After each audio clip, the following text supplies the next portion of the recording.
Start with Conservation Commission public hearing for Tuesday, March 7th, 2023.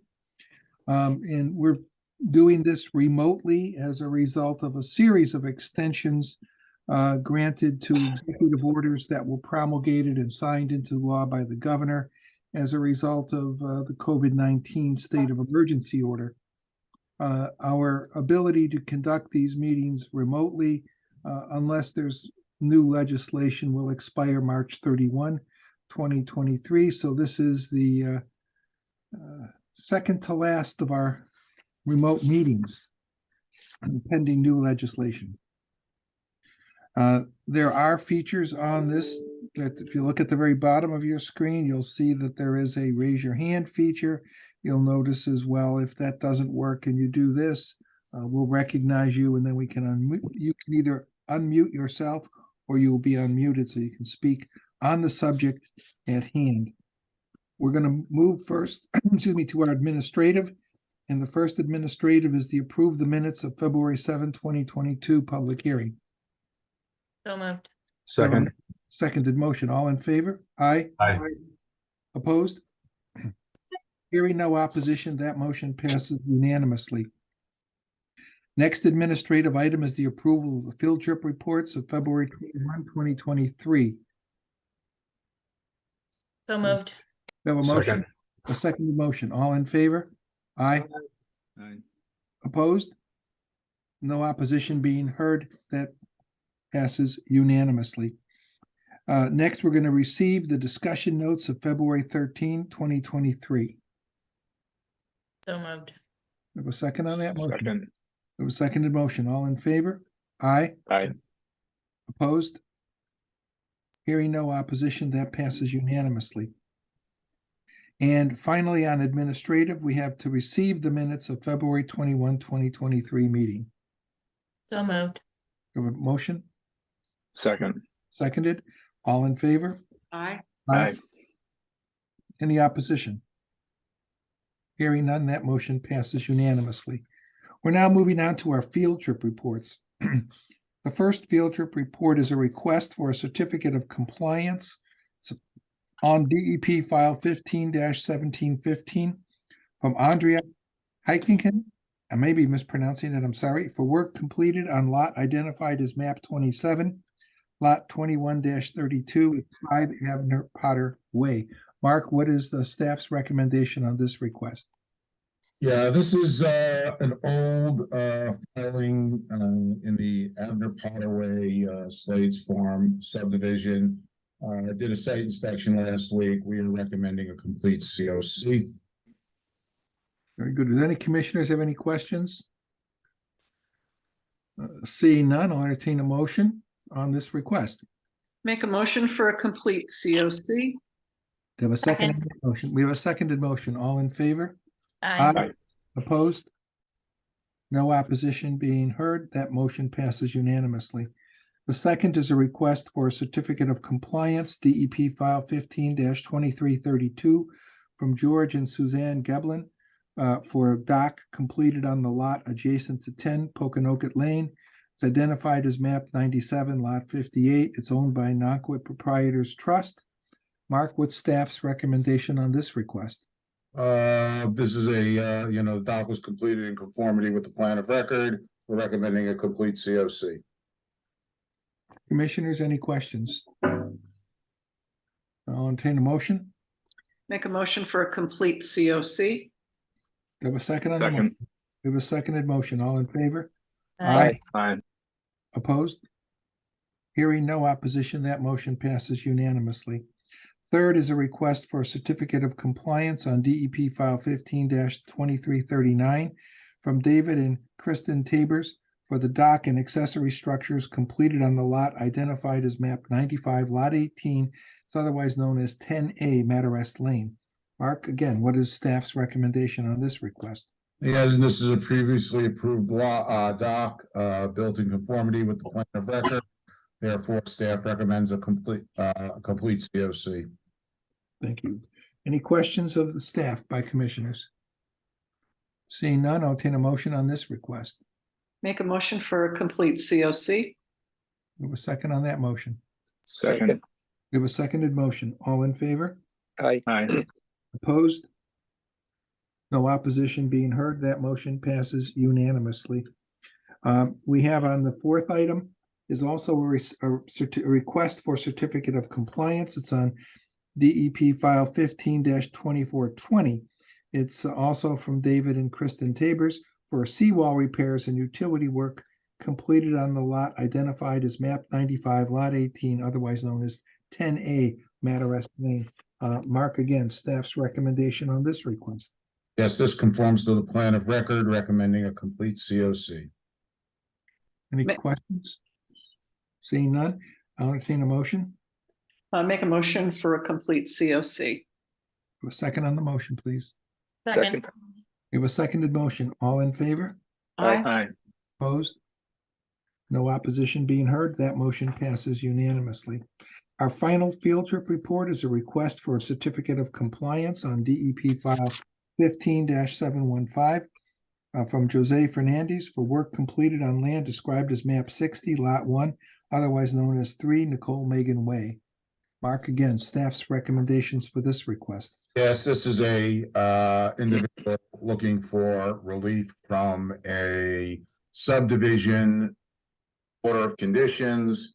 It's for a single lot. Staff is recommending a partial certificate of compliance for the 3 Nicole Megan Way lots.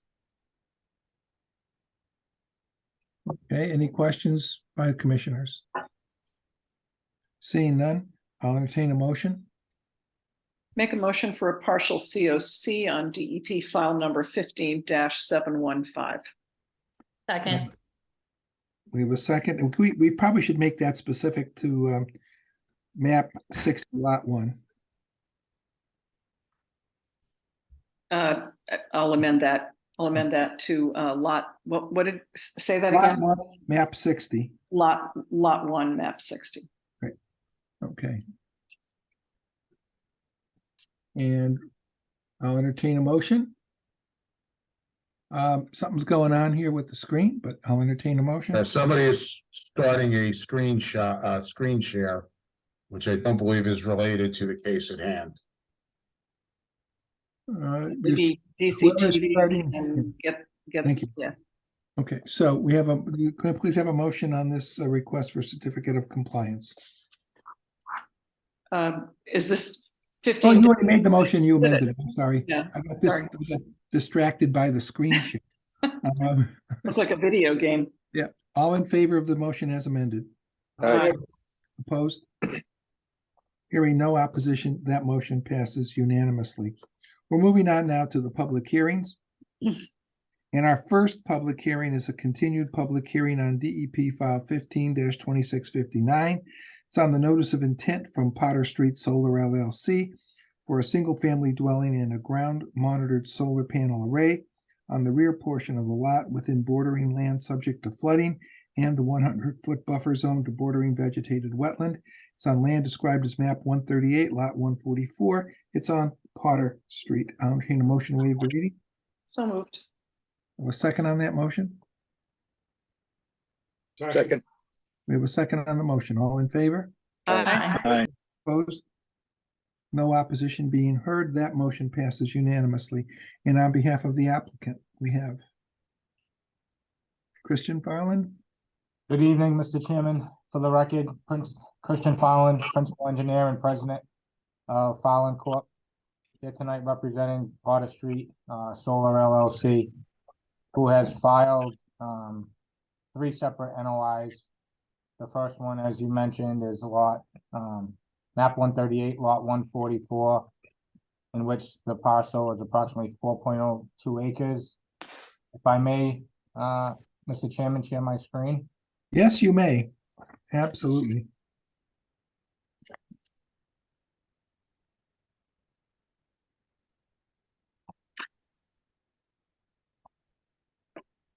Yeah, I don't know if you can see the site plans here. Yes, it came up. I see it.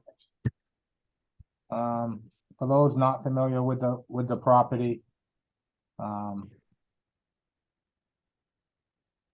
you see the Google Maps here. Yes. Yeah.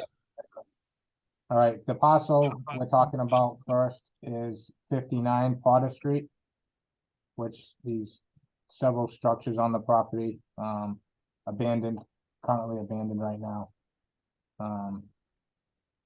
This is the parcel here we're talking about, the 4 acres. I don't know if you want me to talk about the three projects separately. Or Well, you can show us, Christian, you can show us on the Google Earth and on those 3 parcels so we can get a sense of where they are. But I think when we call each one, we probably should have a separate presentation. Sure. But just to orient us correctly, it might be a good idea. Yep, so this is the property we just saw here, these 3 structures. 59 Potter Street. You have a floodway, regulatory floodway, which is this line here. That's a regulatory floodway. You have a BVW, wetland line here. 25-foot no touch, 100-foot buffer.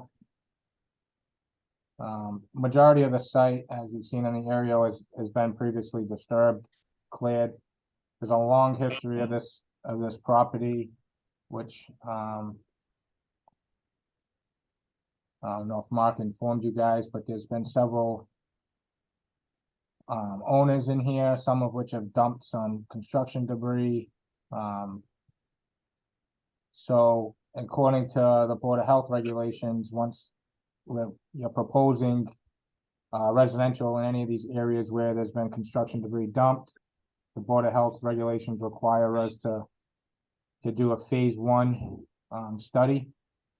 So that phase 1 study was one of the Board of Health's first comments when we filed this project. We hired Common Sense Environmental out here to do a phase 1 study. They did do that, and it took a couple months. During this time right now, everybody's extremely busy, so kind of put the project on hold, but we did want to get that information in order to decide if we're going to move forward with this project or not. If we do go ahead with residential, we will have to do a phase 2 study, which will require some additional testing. The cost of that, is approximately $15,000. So before we go ahead and get that testing done, I wanted to meet with the commission, because this site is not a straightforward site. There's been some filling that's been done here. So as not only as the engineer, but as the developer, I wanted to get some feedback from the commission to see what exactly you would be looking for going forward with this project, as far as any kind of cleanup to stuff that's been, previously dumped there. In regards to the project, get to the next plan.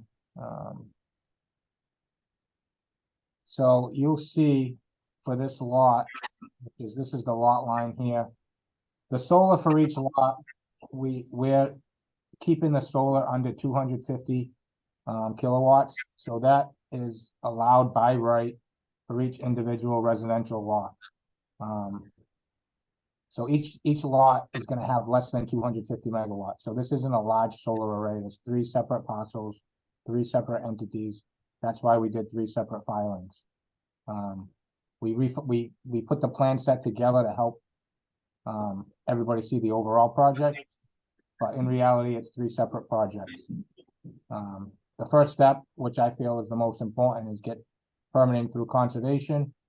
The next step would be to file a building permit, and if we decided to do residential, we would have to do a phase 2. As you can see, the residential dwelling is actually outside the 100-foot buffer here, and it's still, the whole site's in the flood zone, so we have to design this in accordance with the building flood zone requirements. So there are no basements here. There's flood vents as required. And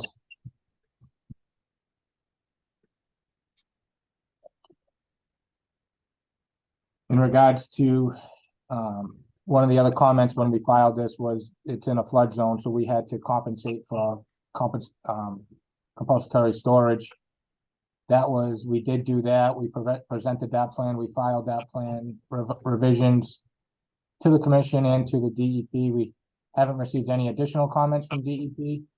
Not sure if they had a chance to review it yet or not, but we did comply with their request.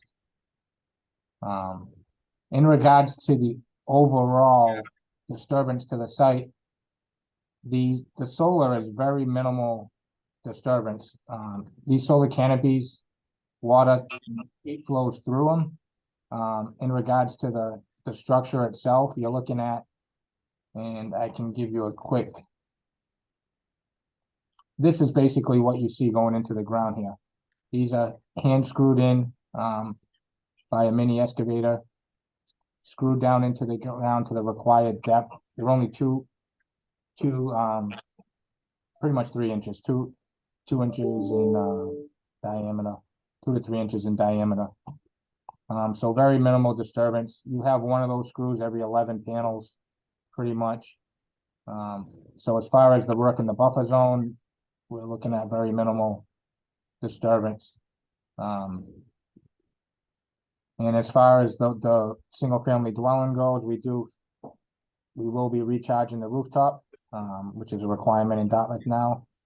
And for this house, we will be utilizing the existing sewer and water services that are already existing out on the site. Very small dwelling. We feel this project is going to be in full compliance. It's single family. Even though it's single family, we did provide a stormwater report for the entire project to demonstrate that the post-development is going to be less than the pre-development. We did receive a peer review from Gus Raposo, which this memorandum here, which was dated February 24th. We did review his comments. We feel that out of 6 comments, we feel we'll be able to address these comments with no issues. We did take a look at a previous project that was approved by the conservation, which was this Lucy Little solar project, which again was a smaller project. We feel the details that they provided were certainly a lot less than what we proposed. However, the really only thing that they did for stormwater, so I'll show you.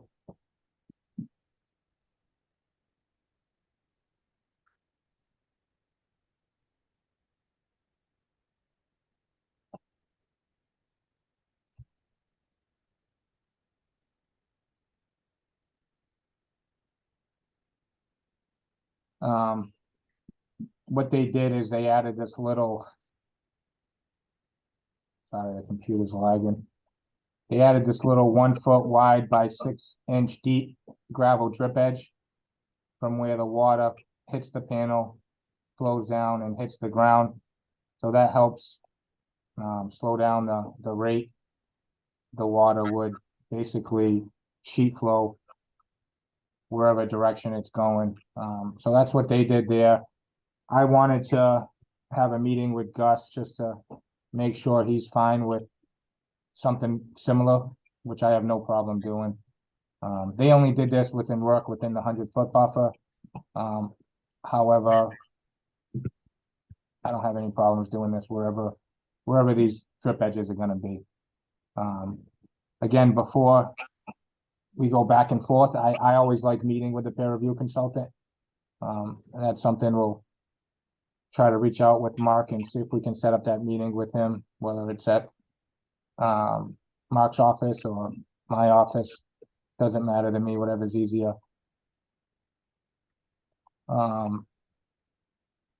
That's really it for this site. Again, we did go back and forth with Mark. But a lot of this stuff, I mean, we were waiting literally 2 months for Common Sense to get us their report. We did, some of the other comments we talked about were from the zoning.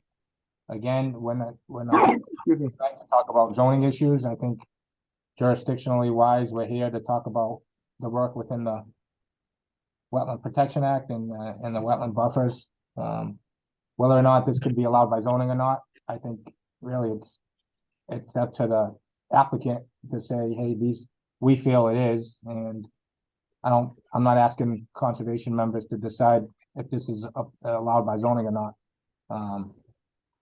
We feel it is because it's under the 250 megawatts. The Board of Health, we know we'll have to deal with them if we're gonna go ahead and keep going with this residential. Like I said, if we're gonna do it, then we have to do a phase 2. That's gonna be up to the applicant to decide that. If not, then we're gonna just keep the solar as is, and we wouldn't, if we just did solar, we wouldn't have to do a phase 2. As far as the DEP goes, we know, we feel like we already did address those comments.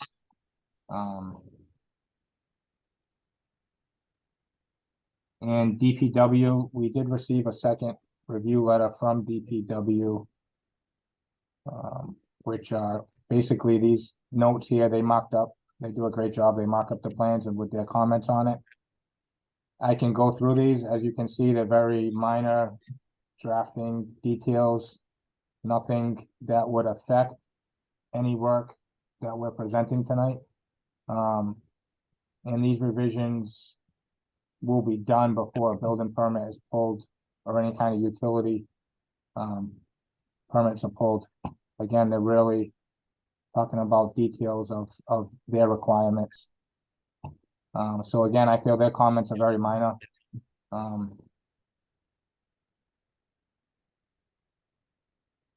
And I believe that's it right now for this. I would like to hear what the commission has to say for this site. We feel what we're presenting, especially with the solar, is a good use for this site. And that's it. Thank you. I just have a quick question on the well, this is DEP file 15-2659. What's the closest any of the new construction or site work will be to the wetlands? So this is the wetland 100-foot buffer. We actually kept majority of this outside the buffer. These panels here, these last 4 rows here, this is work within the 100-foot buffer. As far as the structures go. Okay. Mark, I'd be curious to hear staff's comments on this proposal. Before I make my comments, I'm going to preface my comments. My comments deal with all 3 file numbers, and they're going to be lengthy, so I'm not going to repeat them 3 times, but for each hearing, when asked for comments, I will reference back to my comments herein. One of the reasons I'm doing that is while I acknowledge there are 3 file numbers and there are 3 parcels, there is nothing that tells me that these are not 3 separate projects, but a singular solar project with some residential amenity that is used for an assumption of an as of right use. We're looking at a plan right now, and if Christian scrolls down a little bit, you will see a singular overhead wire system leading from the central lot 144-2, which is a subject of another hearing this evening. You'll see a tie-in to 144-1, which branches off to the left, and one below that, which branches off to the right to lot 144. With all due respect to Christian, I think this is a bit of an end around. This is an incredibly complicated site. I'll deal with the fill issues later. But first and foremost, the first thing you do is not get a wetland permit. First thing you do is you find out if the project is permittable or allowable under zoning. That's step one in any land development project. The building commissioner has requested the total kilowatt generated from the 3 sites. Christian says that each individual site will generate less than 250. The building inspector has asked for the total of the 3, which will end up at the bottom, the overhead wire at Potter Street. That's what's going to be coming off this site. That has never been answered. Christian has responded to comments that each lot is less than 250 kilowatts. That's not what the building department, the zoning agent asked for. Why that's germane to us is why should the Conservation Commission be haggling over a project which may be prohibited? It's not the proper sequencing. And I think it's a very simple answer that could have been provided weeks ago to the building department, so we wouldn't be having that discussion now. Christian also says that the residential can be tossed to avoid a costly environmental site assessment. In his responses, which I have shared with the commission, he first states that, and I'm quoting him, this is a residential project in which we have only filed an NOI thus far. Once we receive approval, we will file for a building permit accordingly. The solar is a by right use, as each independent array is less than 250 kilowatts. I don't necessarily agree with that. I think it's a singular project. So in a further response, he contradicts himself by saying, I am moving this application forward, but there are still concerns about the total kilowatt hours for the solar array. Singular, which has not been provided. The applicant in a recent email claims that these will be 3 separate arrays under 250 kilowatts. However, he goes on to say that should this project get a building permit, these zoning concerns will need to be addressed with the applicant. So we're kind of kicking the can down the aisle. Then he goes on to say, let me see where I am here. He suggests that he will abandon, and he said it this evening, he will abandon the residential if the site assessment issues create a costly phase 2. So the first question is, first it's a residential project, then we're abandoning the residential project for the solar. The 3 applications are being petitioned by an entity called Potter Street Solar LLC. That does not sound like a residential developer to me. That sounds like a solar developer to me. Okay, so I have questions in what the use is and what the real intention is. Seems to be running under the cover of residential. However, at the end of the day, if anything's to be expendable, it's the residential and not the solar. And this is a rather large solar field, split onto 3 lots, but nowhere has the building zoning agent indicated that he agrees that these are 3 separate projects. His question is, I want the total kilowatt hours for the entire project. So he's still of the belief that this may be a singular project. In terms of the fill, this is classified as classic urban fill. To simplify the definition, classic urban fill contains all kinds of stuff, physical and chemical. We don't know what's in the fill. These sites were, as reported to me, as before my time, some of you probably know this, was a construction site that stockpiled and dumping took place. There is anecdotal reporting by some abutters that midnight dumping took place. What I can tell you is from a historical aerial photo review, the fill the filming started in 1961 and extended into the 2000s. A file review that I did of all of our files indicates that none of this filling ever received any kind of permit from the Conservation Commission. Low, the filling took place in buffer zone, took place in floodplain, and based on a DEP comment, which was made when they, prior to their issuing a file number, they produced a map that showed that there may be historic filling in historic wetlands. This information was all translated over to the applicant. And I will say for the record, the applicant does not own the parcel. And the applicant is correct that this is a complicated parcel. It's got a lot of issues, and those issues are costly. I do not think that a notice of intent process is where you start deciphering the economics of a project.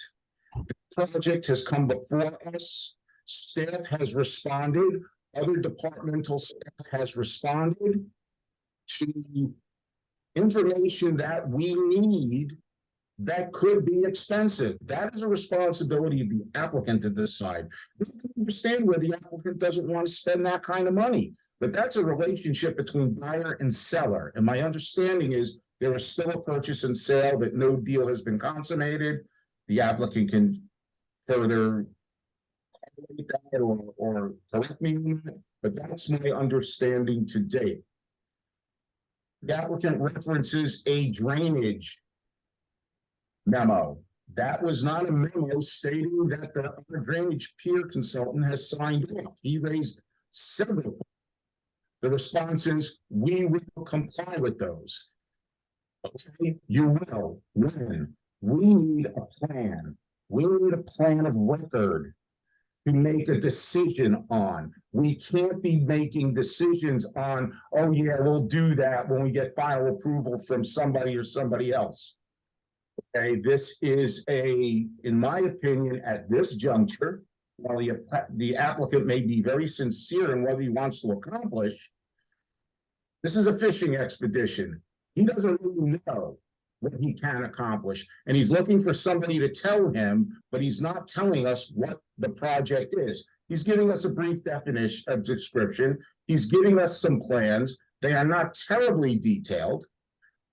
Respond to the comments that have been issued, and conservation has been working diligently with the other departments. When other departments make comments on plans, those comments, if the applicant wants to refute them, they can refute them with the department or include them on the plan, because at the end of the day, I go back to saying, we need a plan of record.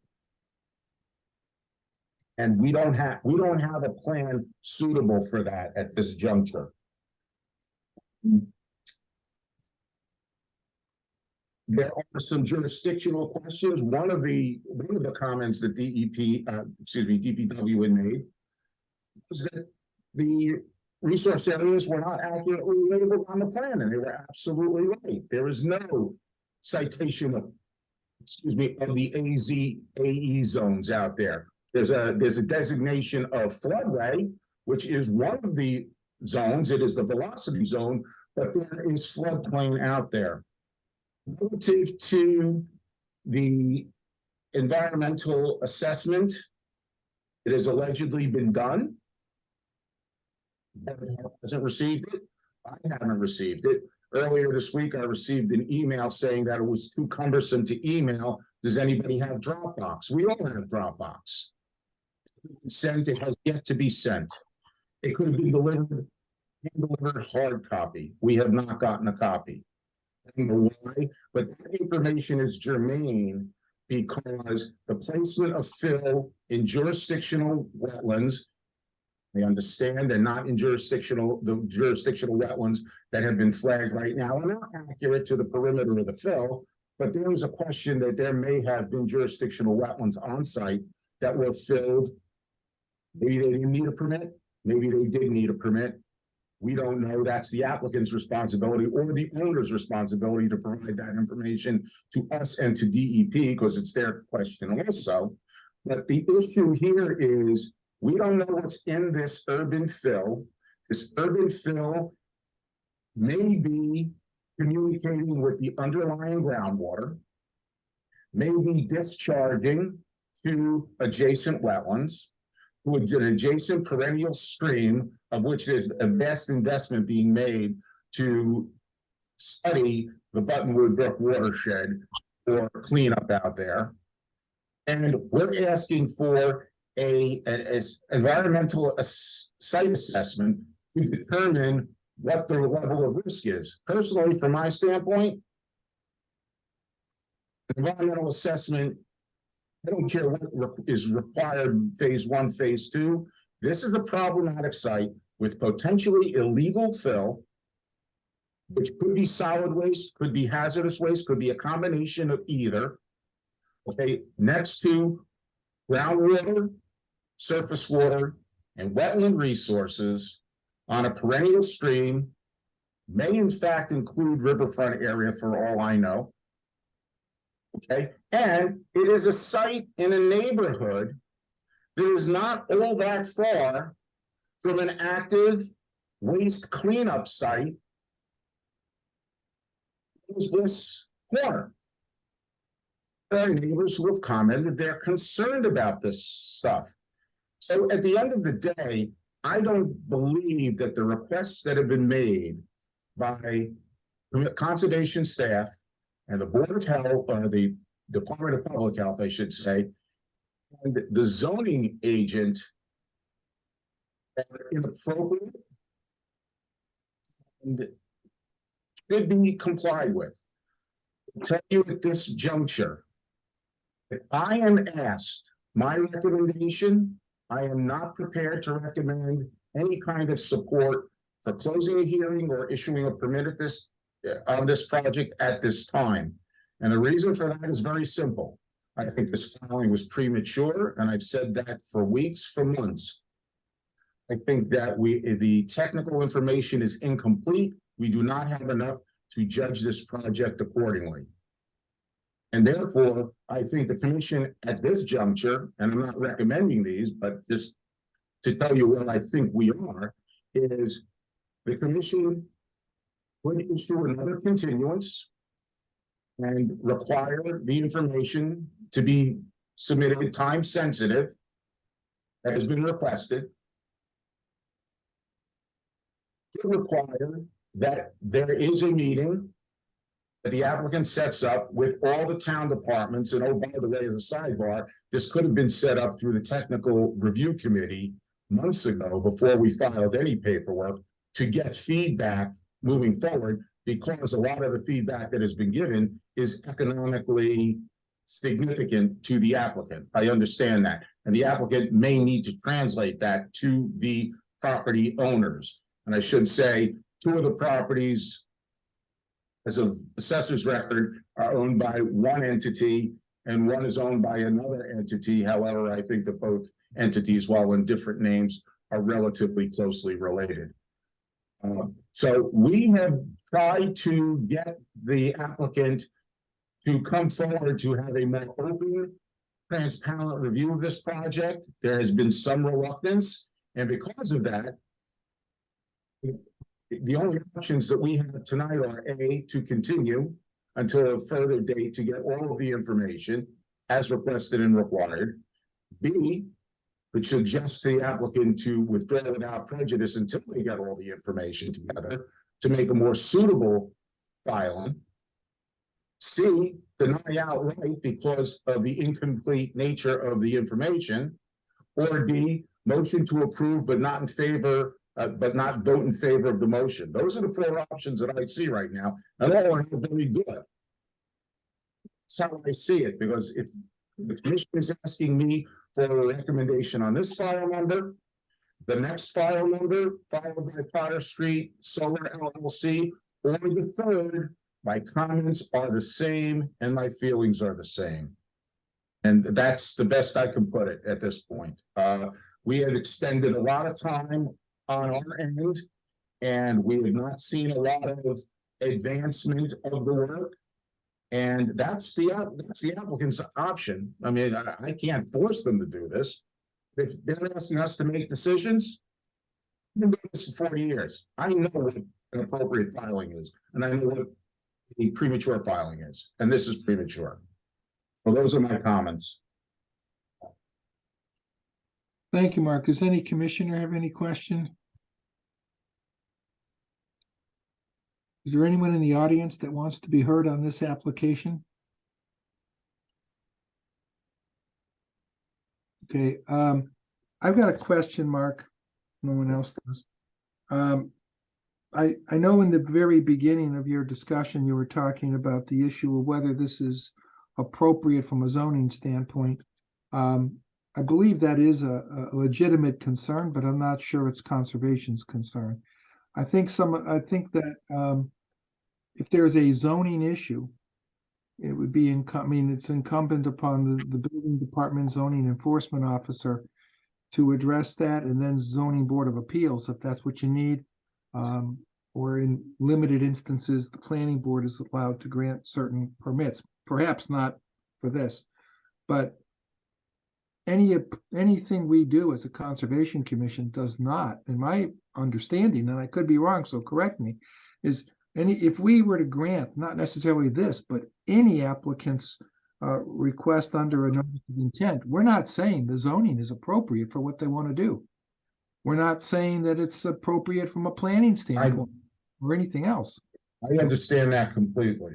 I don't see that it's in the commission's best interest to review a prohibited project. This project is prohibited or not. I think you're right. No, I understand that, but I mean, There's a certain commonsensical approach to this. And the thing that I fear is you get into these situations and dominoes start falling. And I just don't feel comfortable. I really don't.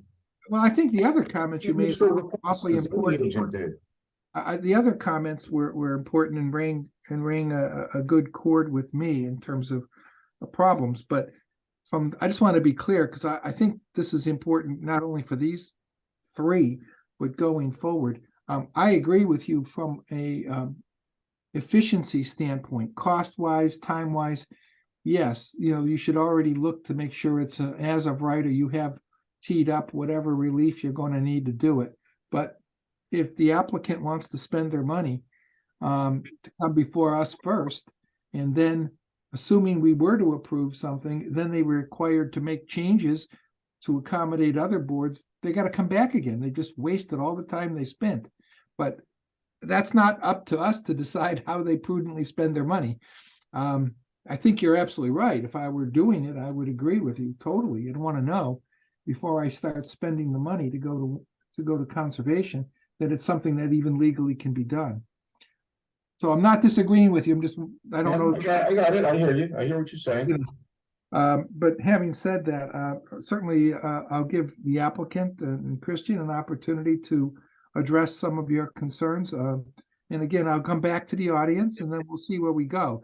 If the applicant requests an extension or, a continuance, I, for one, am willing to grant that. But I can't speak for the rest of the commission. If a continuance is granted, anyone in the audience that wants to be heard will have a chance at the continued public hearing as well. But we may not go there. I'm just pointing that out. So you might get Mr. Chairman, Chairman, this is a point of record. I'm not sure, did Mr. Cussin have his hand up earlier? Oh. Okay. I thought you had, I thought it was up, so. All right, so if you want to address any of the comments that Mark made, certainly am willing to hear them, or if you have a request to be made before the commission other than a vote at tonight's meeting, I'm willing to hear that as well. Sure. 1 second, I'll pull this up.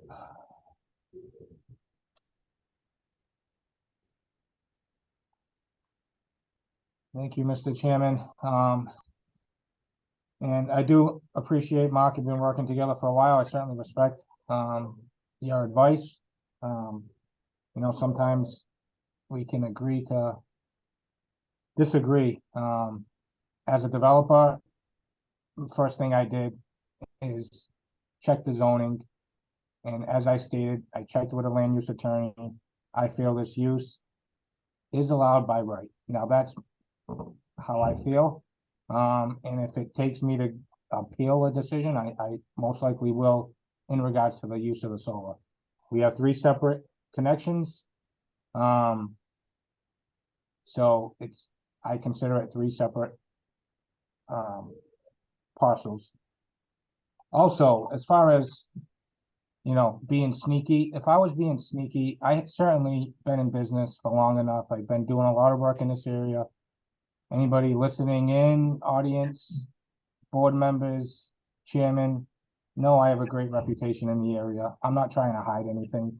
If I was, I would have filed one application for one lot, less than zoning. I would have filed one at a time. But no, I didn't. I'm putting everything on the table to be straightforward because I feel this is allowed by right. Whether it's a loophole in the zoning, that has nothing to do with conservation. But this is allowed by right. And that's how I feel. And I did present it as 3 because I'm an honest guy. I'm not trying to hide anything here. I know the issues with the site. I'm no dummy. That's why we did a phase 1 to see what that came out with. We paid the money. And we're gonna do a phase 2. If we're doing residential, we're gonna do a phase 2. If the phase 2 comes back hot, do you think I'm gonna try to build residential here? No. I built close to, 50 to 100 houses within the Commonwealth, and I'm certainly never built one that has environmental issues. So if there are environmental issues, I wouldn't be building single family houses here. I feel the permitting process, as I've done thousands of permitting, especially for single family, that this is the way to go. And again, I'm also the applicant. So this is what I decided to do that I feel is the most efficient way. I paid the fees to the town. I deserve to be heard. So this is what I decided to do. The plans presented tonight, take a look at my plan and you tell me what has more detail. This is only one sheet of 10. What has more detail, this one or this plan that was approved? It doesn't take a rocket science. It looks like my daughter could have done this plan. So this was approved by the board. Adequate application, I would say this is one compared to my plans that were done, that were presented. I'm not gonna get in an argument with that, but I don't wanna have someone say we filed inadequately, because we certainly didn't. We did a stormwater report that was 90 pages long. I was curious to see what the stormwater report was for that last application, if there was even one submitted, or a peer review reviewed that case. But either way, I'm gonna address, as I said, all the comments made from DPW and from the peer review consultant, which I, again, feel are minor. I wanted to hear the commission, any other comments that they wanted to get addressed, so I can address all of them. Not just the DPW comments, not just the peer review consultant. I like to hear from the audience. I like to hear from the abutters and the commission members themselves. That's why they're on this board. I like to hear what they have to say. And that's why I wanted to open this case tonight. I am gonna ask for a continuance because I wanna address all the comments, which again, peer review was just submitted to us on February 24th. So that didn't give us enough time to address those comments and before the deadline. So we do need time. All of you know, this is very busy right now with a lot of development going on, and it takes probably 2 weeks just to address those comments. So I would have never had enough time, and this is my project myself.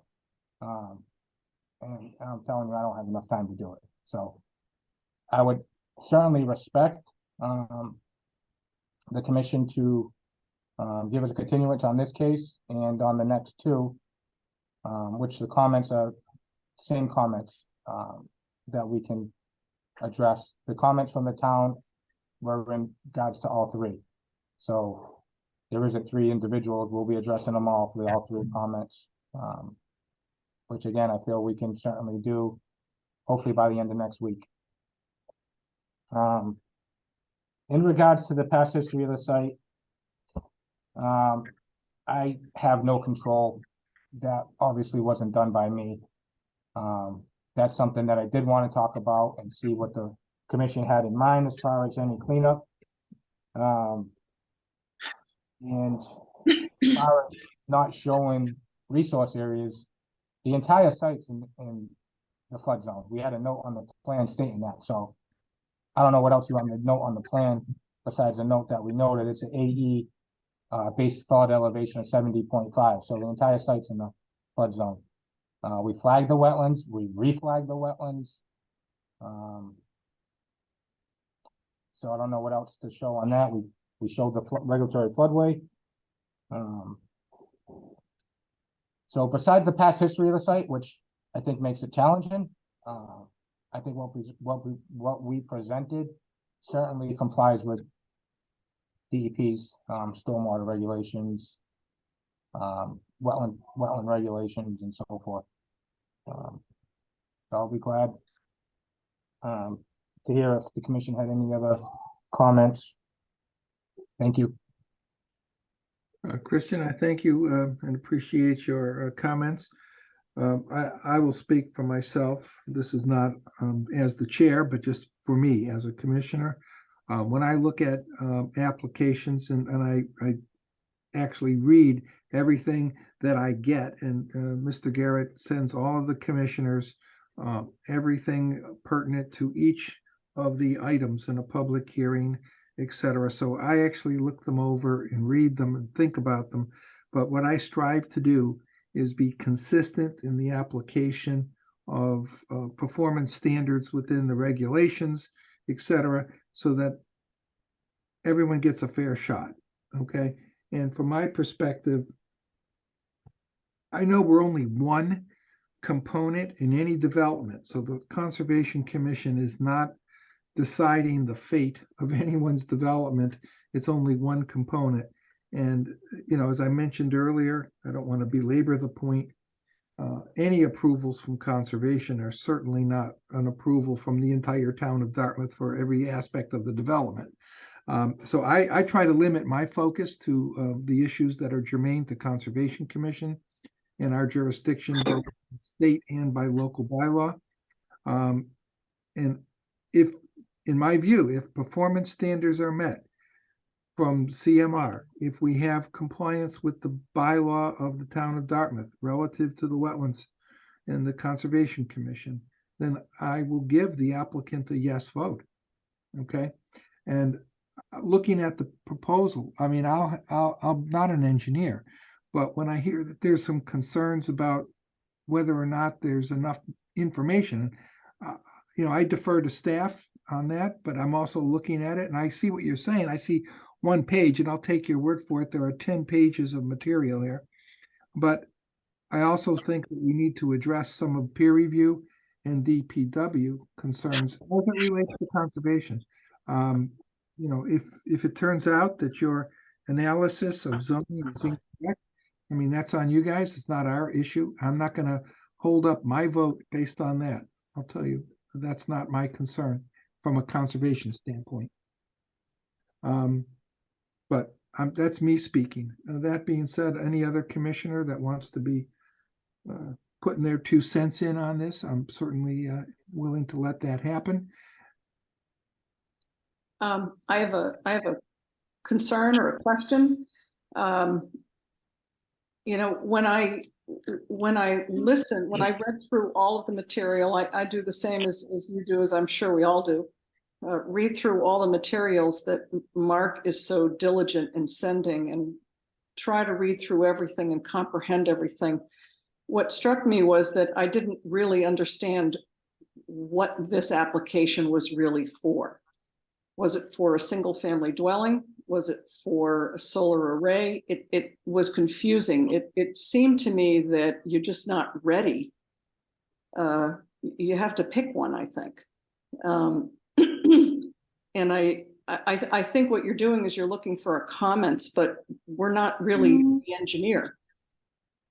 So we look at things as commissioners, we look at things according to regulations because we're a regulatory authority.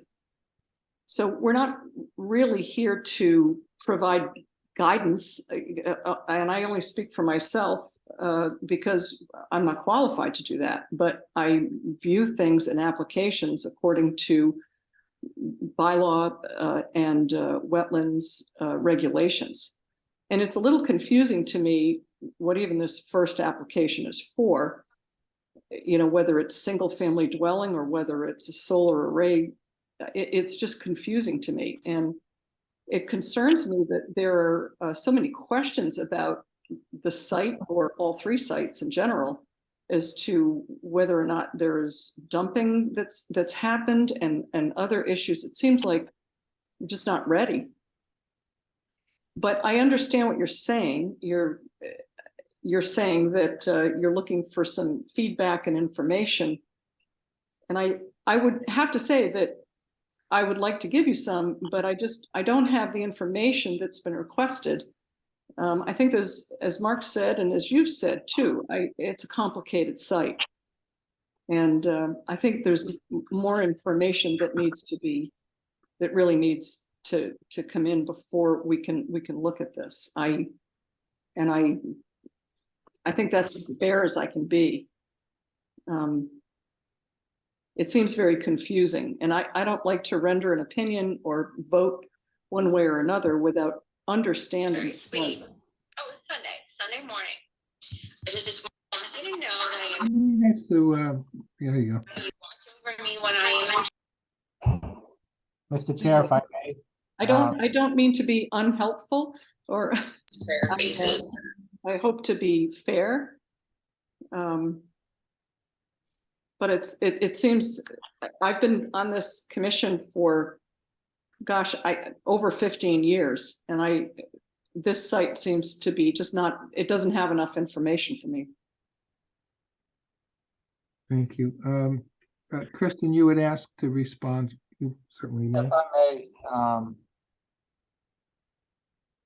Ms. Swearduck, we did provide all the information. This is what we are proposing. We're proposing a single family and solar on this application. There's 3 applications. So two of them have a single family with solar and the other one just has a solar on it. So the first one that you're talking about, this first application is just solar. No, it's single, the first one, single family with the solar. There's 3 separate parcels here. But didn't you just say earlier, and maybe I misunderstood you or misunderstood the materials that came through, is that you may, you know, depending upon what you hear from us, you may do one and not the other, the residential, and so it just sort of depends. So After conservation approval, if we did want to continue with doing single family residence, we would have to get a phase 2. Do you know what a phase 2 environmental test is? I do. In a nutshell, it's basically you get a drill rig out there and you sample the soil out there, sample groundwater to see if there's any contamination. That costs about $15,000.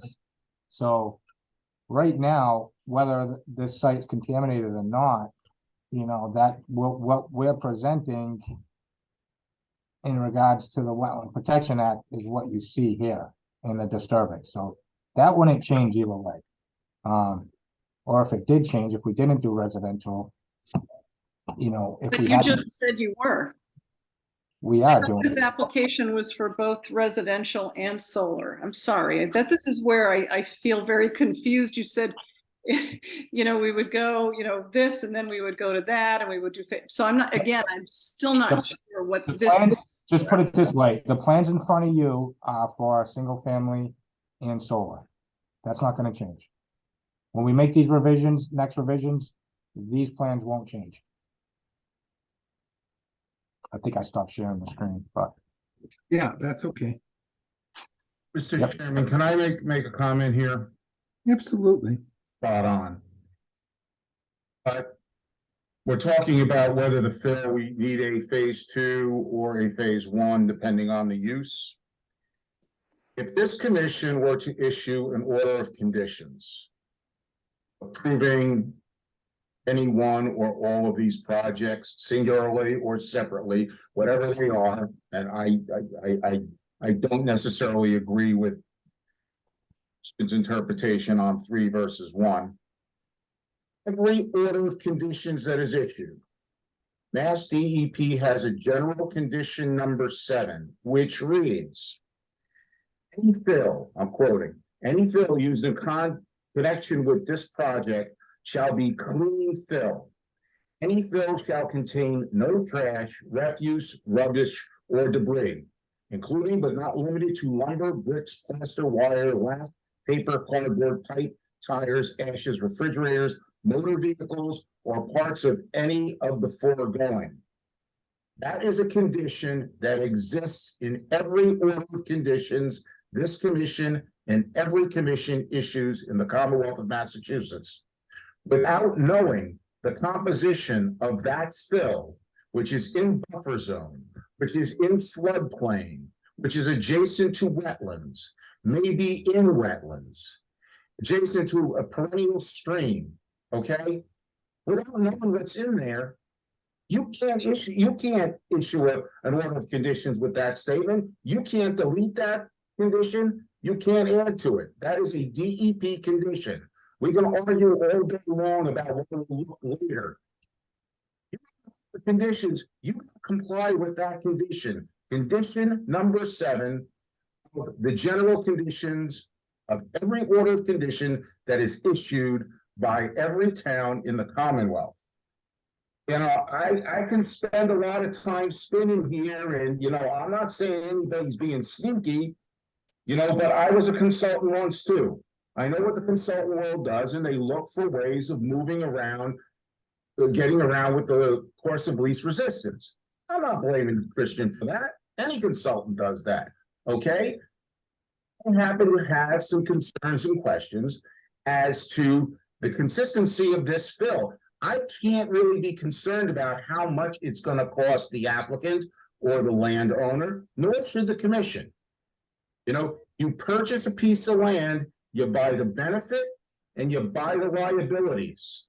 Okay, this is a problematic site. We've all agreed, everyone. Okay, we don't know what's in the ground. We need to know what's in the ground.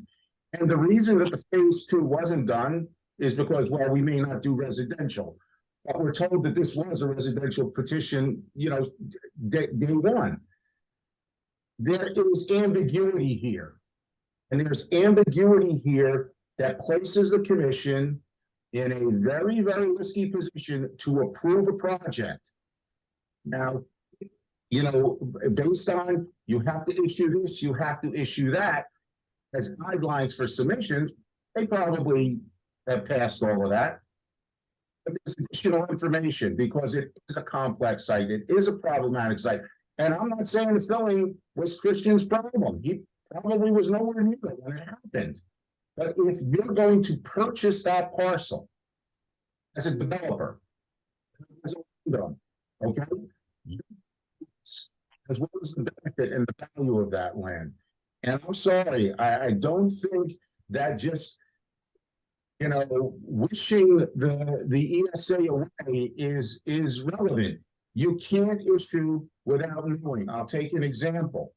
We had a single family landowner on High Hill Road. They bought it and fill. They put it in the zone next to private water supply wells. Cost them a lot of money to get that fill. Cost them even more to get rid of it because it was full of garbage. It had low levels of contamination. You can't do it. You can't allow it. Okay? Just because the stuff is there and we're doing a land reuse or a changing use or whatever, you just can't ignore the stuff is there when it's that proximal to jurisdictional wetland resources or regulated buffer zones. I'm sorry. The condition is very clear on that. And until we know what's in that urban fill, we can't comfortably make that decision on a phase 1, maybe. Sometimes you have to put drill rigs on sites, whether you like it or not. I mean, it's just the way it is.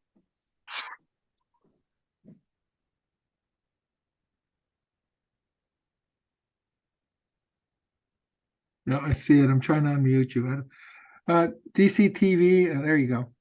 I'm good, thank you.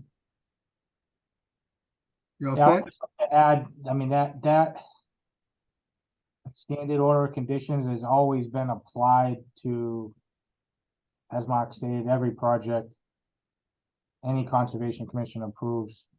And that's for material that's brought into the site. So certainly anything we bring into the site will be clean fill. Again, I think the best thing for us to do is, Brought to the site and it was brought into jurisdiction. May not be your fault, but it's somebody's fault if it's contaminated, if it doesn't comply with that condition. You just can't walk over and say, well, I don't see it, so it's not there. You know, we're I not. don't wanna, again, this is stuff we're going above and beyond scope of conservation. I mean, you're not gonna go dig up every single site in the town of Dartmouth for every single project to see what. No, but we dig up every site that we have questions on when there's a potential for contamination to water resources or wetlands. That is our All responsibility. I can say- That is an adverse effect. all I can say is that I will not certainly bring any contaminated material into the site. What was there in the past, I have no idea. And again, I just want to let the commission know I'm going to address the comments and, that's the next step for me. How much time? Well, I don't want to shut anyone else off. Does anyone else want to speak on this application? Again, anyone in the audience that wants to be heard? All right, Christian, what date are you asking us to continue this until? The next hearing is, I plan on having the comments back by the 17th. So however much time you need after that. Mark, The next hearing is the 21st, well, it's cutting it tight. is the Friday, which is after the deadline for revised submittals for a Tuesday hearing. So, yeah, it actually is. I'm looking at a calendar now. So what's the following meeting date we have? After the 21st, it's April 11th. That's the date. Requirement for revised information of March 30th. Yep, that works. Okay, April 11th. All right, commissioners, we've gotten a request from the applicant to continue until April 11th, 2023 at 7 p.m. May I have a motion to that effect, please? So moved. Motion Second. and- Seconded motion. Those in favor? Aye. Opposed? Hearing no opposition, that motion passes unanimously. Now, we do have two more public hearings that are related, as we heard. So I'm going to open each one, and I think rather than go through the same commentary, I think we've heard what the issues are. I think we just entertain at that point, unless somebody in the audience wants to be heard or a commissioner wants to be heard, we just entertain a motion to continue until the same date, April 11th, 2023 at 7 p.m. Is that acceptable, Christian? Yes. Okay, so I'm going to read the next one. It's a continued public hearing, DEP file 15-2660. It's on the notice of intent from Potter Street Solar LLC for a single-family dwelling and a ground-mounted solar panel array on the rear portion of the lot within bordering land subject to flooding and the 100-foot buffer zone to bordering vegetated wetlands. It's on land which is map 138, lot 144-1.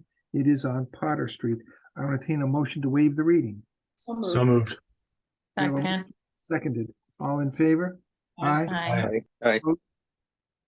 Hearing no opposition, that motion passes unanimously.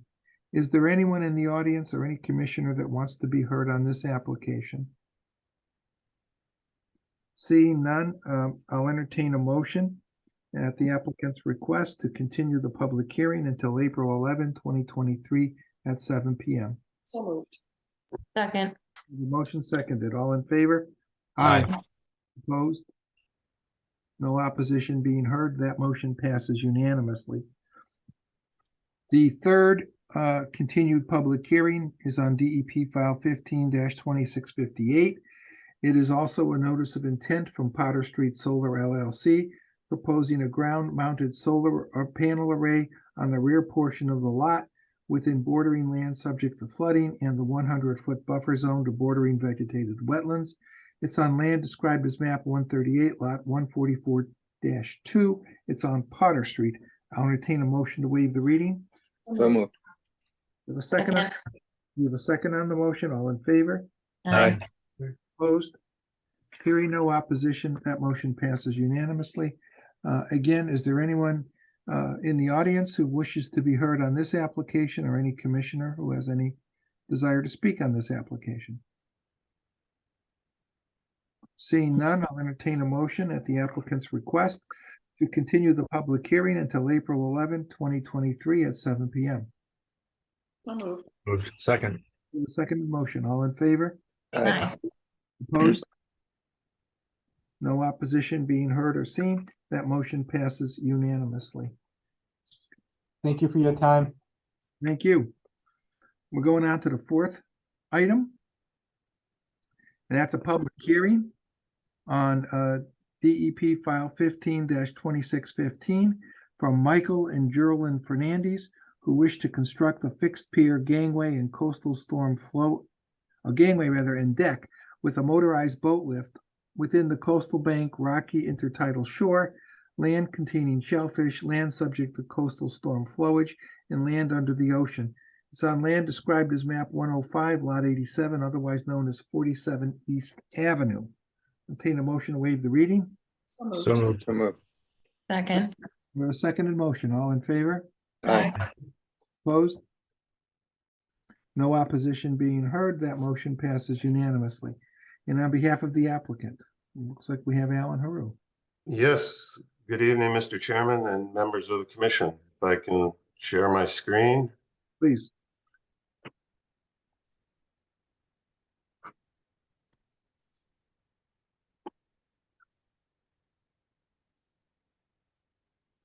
For this hearing, for the record, my name is Alan Haru, professional engineer.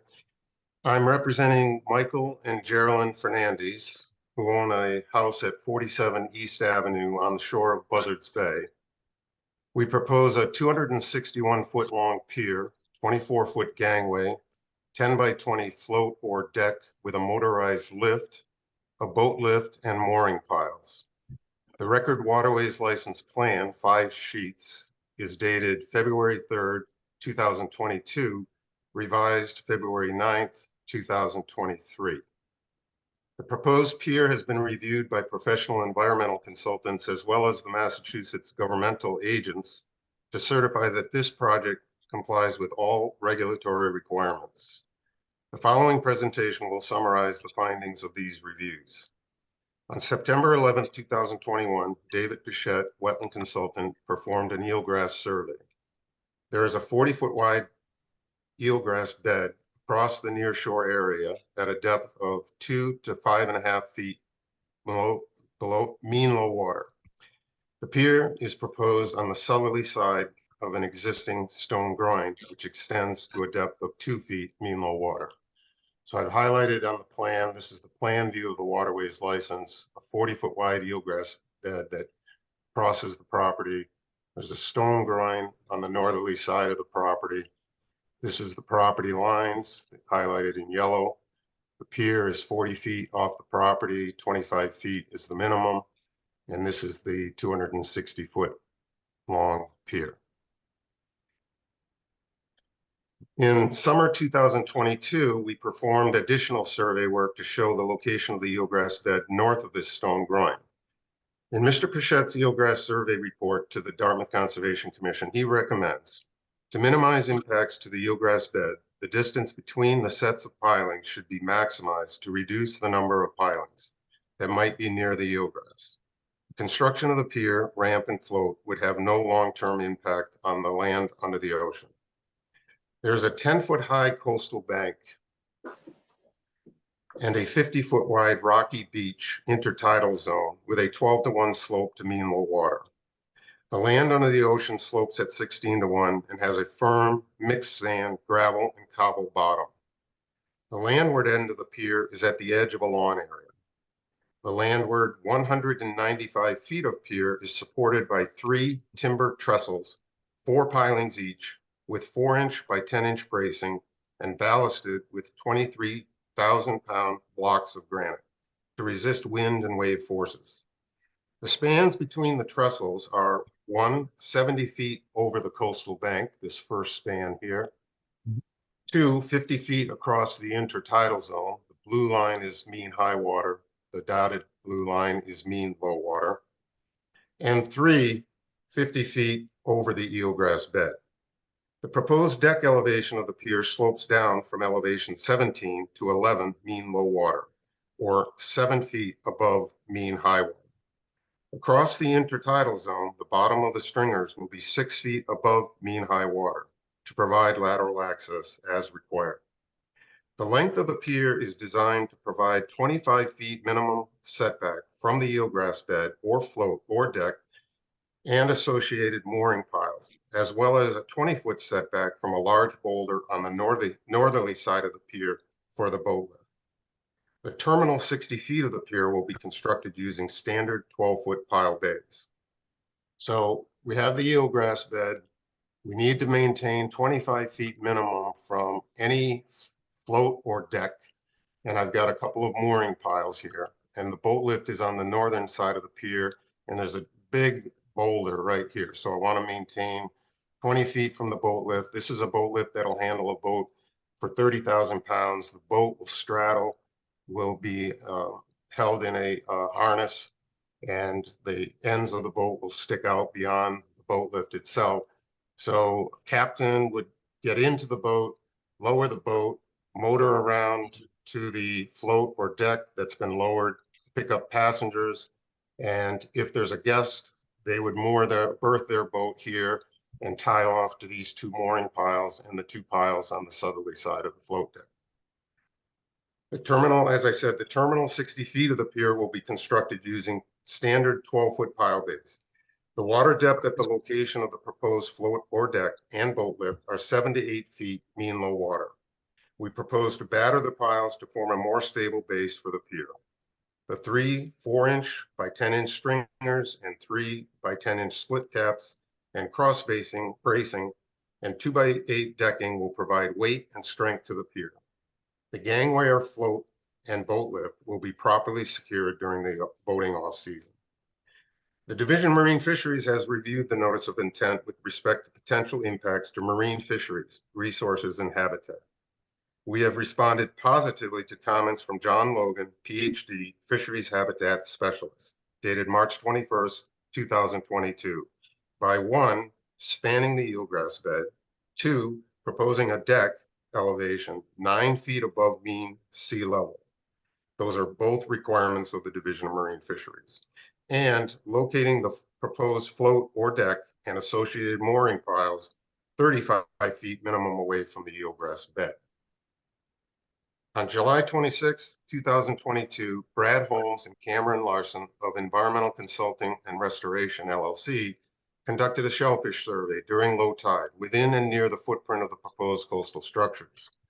The shellfish survey habitat with tables, maps, and photographs is dated July 28, 2022. A total of 18 examination plots were sampled along 3 transects.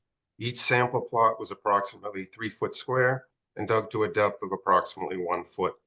No shellfish were found at the site. As requested by Mark Garrett, Environmental Affairs Coordinator, we prepared a wave climate analysis dated August 22nd, 2022. The fetch length from 47 East Avenue across Buzzards Bay ranges from 10.5 to 15 miles. Significant wave heights could possibly be 5.7 to 6.7 feet during a sustained 50-knot southeasterly gale. An additional letter report dated February 16, 2023 was submitted to the Commission regarding shoreline change and wave climate, referencing a study performed in 2022 by Trey Ruthven of Sustainable Coastal Solutions for a dock project at 7 Turn Lane, 1/3 mile south of this site. As requested by the harbor master, Steve Mello, and this is just a detail of the timber trestle that I mentioned that supports the landward 200 feet of pier. As requested by Steve Mello, harbor master, we prepared a mooring exhibit dated July 14th, 2022, which shows the latitude and longitude coordinates of the end of the pier and 4 moorings 150 to 195 feet away from the proposed pier. The nearest existing pier is approximately 300 feet to the south of the proposed pier. There's an aerial view taken by a drone of the shoreline in the near shore or in the foreground here. This is the stone groin on Michael and Geraldine's property. The pier would go right about here. This is Gail Davidson's pier, which is over 200 feet long. This is Carol Brown's pier, which is over 200 feet long. And this is Karen DePonte's pier, which is over 200 feet long. Craig D. Sams, PE, structural engineer of Waterfront Structural Consulting, has reviewed the proposed waterways license plan and provided a letter report dated March 5th, 2023. And this is again a picture of the pier immediately to the south. To conclude, the proposed pier will not impact navigation. We provide the required lateral access in the intertidal zone for fishing, following, and navigating, and strolling. The pier will be supported by timber trestles with long spans in the nearshore area and piles supported at its terminus. It will not alter the bottom topography and thus will not increase storm damage or erosion of the coastal bank, rocky coastal beach, or intertidal shore. The coastal structures will neither cause significant alteration in water circulation nor interrupt the longshore currents or onshore, offshore transport of sediment. The height and length of the pier meets the requirements of the Mass Department of Fisheries and Mass Division of Marine Fisheries to avoid direct impacts to the eelgrass bed and provide for safe navigation.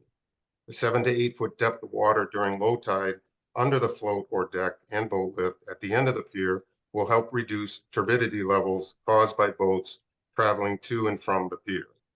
The gangway, float, or deck and boat will be properly secured during the boating off-season.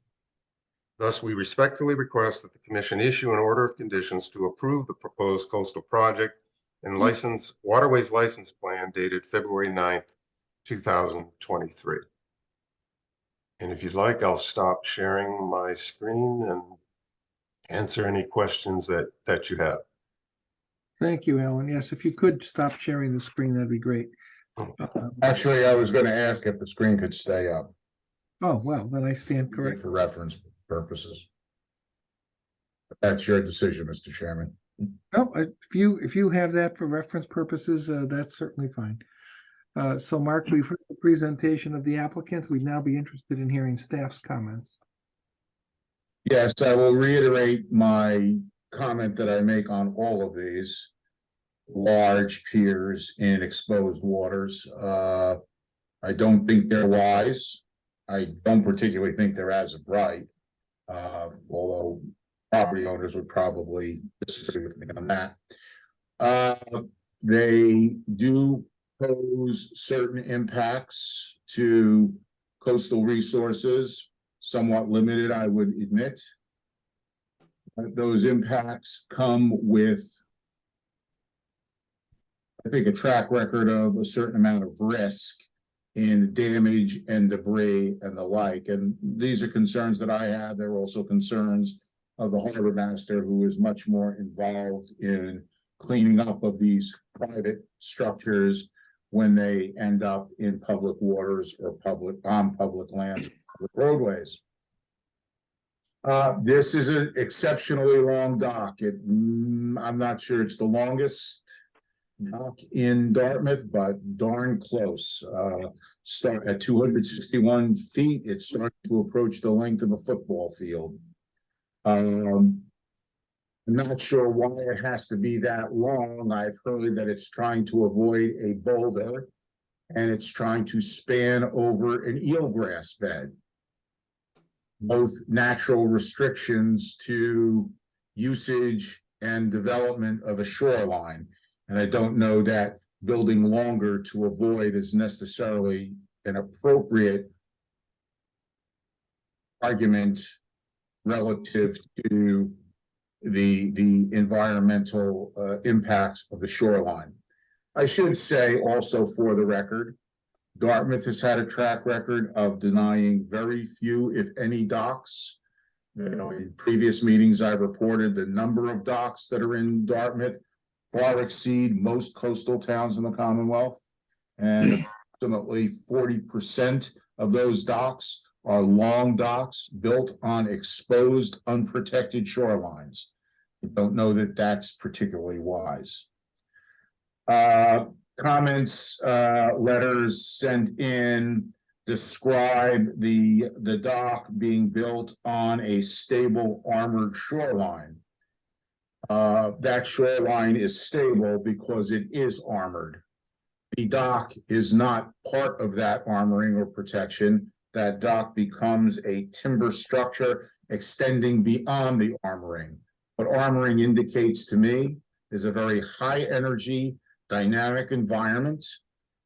And in this particular case, we have a groin that was constructed as an energy dissipator and beach stabilizer or beach stabilizer, which further indicates that this particular area is incredibly dynamic.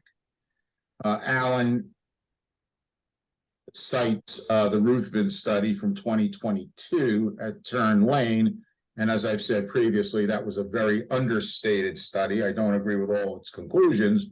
One conclusion I do agree with that it makes, though, is that it indicates that winds from the southeast over an annual cycle, 3% of the time are in excess of 25 miles an hour. That translates to 11 days out of 365 and indicates a potential for a damaging episode or maybe some damaging episode. And I think that we have seen in the recent past few damaging episodes at dock ends. So I don't think that that's a statement out of school. I will acknowledge the pier avoids eelgrass in an appropriate manner in accordance with the regulatory guidance set forth by DEP, who bases it on the researchers. I think Alan Logan. Yeah, John Logan. John Logan citation that Alan made, I have read, and I agree that they certainly have avoided the shading issues and the physical displacement of eelgrass. One question I do have that I'd like Alan to clarify is he says there's one boat lift. As I look at this particular plan, I see two notations. I see a proposed boat lift to the north of the dock, and I see a motorized boat lift to the south of the dock. And Alan seemed to indicate some communication with boats leaving from one going to the other to load people. Boat lifts tend to be very, very susceptible to damage. In most cases, docks have one. This one has two. So I question that. One of the things that Alan did address was not only the height over the eelgrass, but there was a comment in the DMF letter that suggests that floats have a oblique shading effect on eelgrass, but I think that Alan has established that they are far enough away. These floats, these boat lift floats, are far enough away from the eelgrass that they would not have the oblique issue. We did receive a letter from a structural engineer, a fairly generic letter. We received it yesterday morning, and I forwarded it to you. It technically does not meet the review deadline. I don't know how the commission wants to handle that. I've read the letter, and basically the comment that I gleaned from the letter is the stability of the pier, if constructed properly, will be adequate for this location. I think that that statement says that the pier would be stable, but there's the caveat of if constructed properly. Alan also references that this dock would be, in the off-season would be secured, that may be, and many docks are, but we do know some docks that are not, and we're picking up pieces of docks, strewn about. The mooring exhibit that Alan produced has lat lawn as needed by the harbor master.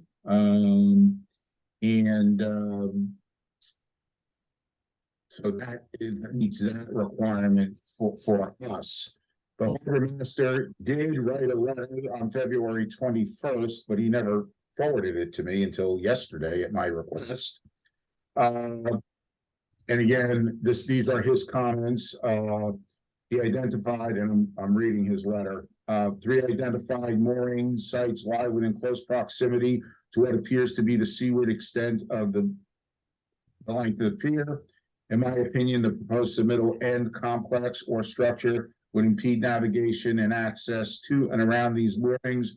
The proposed length is also far in excess of what would be needed to reach suitable end water depths and is not in proportion to the existing structures in the area. His second comment was that he felt compelled to note that the owner of a pier immediately south of this site wrote asking his office to assist with the removal of debris of his dock and boat lift. At some point in April of 2007, a storm destroyed the end of his pier, especially the piles and girders that compose the boat lift. Again, in his opinion, regardless of windrows and rose-colored glasses, those are his words, that substantial structures such as boat lifts and end floats do not survive the exposure presented in the area. The proof is in the noted average winter storm of the aforementioned pier and another noted failure at nearby Mosier Point. So the harbor master still has concerns about this. I read those comments to the commissioners for their digestion. I believe I forwarded this letter to you as soon as I got it. I think that, as I said earlier, to avoid eelgrass in a boulder, I don't know that I'm comfortable with building a pier that long to avoid them. Sounds nice, but you know, from an environmental point of view, it's added impact, it's added risk. And I too think that the pier is too long. And if there are boulders in the way or there's eelgrass in the way, maybe should be relocated so that it could be shorter. This dock reaches out to a depth of, if I know that, I believe the datum is mean low water, to beyond -8 mean low water. The boat lift floats are inside of the -8. I don't know what kind of boats we're talking about here. I don't know what the drafts of these boats are. Many times docks are built extensively and they end up putting a 15-foot whaler at the end of them. I don't know if that's the case here, but certainly it could be a concern given the length of this dock. This dock will be the longest dock in the reach, in that shoreline reach, the west side of Lower Ponegantset Bay, with an extreme exposure of 14 miles of fetch to the Elizabeth Islands and Woods Hole to the southeast. Again, as in previous hearings, the southeast wind is the first wind that hits as a nor'easter passes. So southeast winds are fairly common in our coastal profiles. They may not continue through the entire duration of the storm, but they generally are the leading edge as storms propagate. This year, we had several storms that propagated from the south and destroyed at least one dock, as I recall, not too long ago. So, these conditions are coming on. Sea level rise and all of these things, all these considerations one has to think about. I don't know that we have provisions yet to regulate against all of it, but they still are considerations that we have to think about. I don't know where the commission stands, if they're in favor of approving this. I do have a set of conditions that I could recommend to you. If that's your desire, I will hold back on those until I'm requested to do so by the commission. That's basically everything. And the other thing was, because this area is mapped as shellfish, I think there would need to be a contribution made to the Shellfish Fund, even though their shellfish assessment did not show a lot of shellfish in the area. It is mapped for, I believe, at least 4 species. Thank you, Mark. Do any of the commissioners have any questions on the application that's been presented? I do. Go ahead, Patty. You know, I read through this very carefully. I'm concerned about several things here. I'm concerned about the length of this and just the magnitude of this project. It doesn't seem to fit the dynamics of the environment in the area. It seems far more, this area in particular, as has been presented by Mark, is highly susceptible to southeast winds. We've seen many docks, several docks damaged due to storms, and they do end up on the shore. I'm concerned about the fact that there's a lot of eelgrass there and what impact that any kind of damage to the dock might have to that. It is a resource area and there's not a lot of eelgrass around anymore. So we certainly want to protect that. I don't really understand why the dock needs to be as long as it is and why it has to have, why it needs to be so large. It seems that aesthetically, from an aesthetic standpoint, it doesn't match other docks in the area. I realize, Alan, that you say that there are other docks in the area that are large, but this is extremely large. I understand why it's so. I understand why you're doing it that way, but I don't think that's a great reason.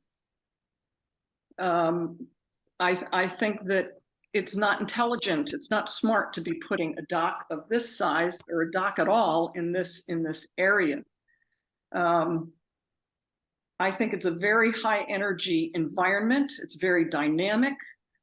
I think you've got 2 boat lifts. I mean, it just seems, No, it just seems like, that's not true.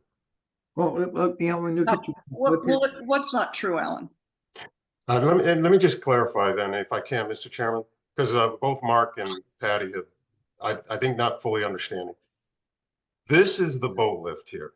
And the boat lift is not a solid deck or float or anything. It's just a cradle. I understand. So the boat goes in there and it gets lifted out of the water. So that is the boat lift. What happens is this is a little landing. Once I get past the eelgrass, the float, there's one float, or it's a float or a deck. They can have it, and there's 4 pilings that support it. Each has a motor on it that with a cable that can lift the float up out of the water when it's not being used, or, you know, if there's rough weather. But on a quiescent summer day, they lower the float or deck down to the water surface.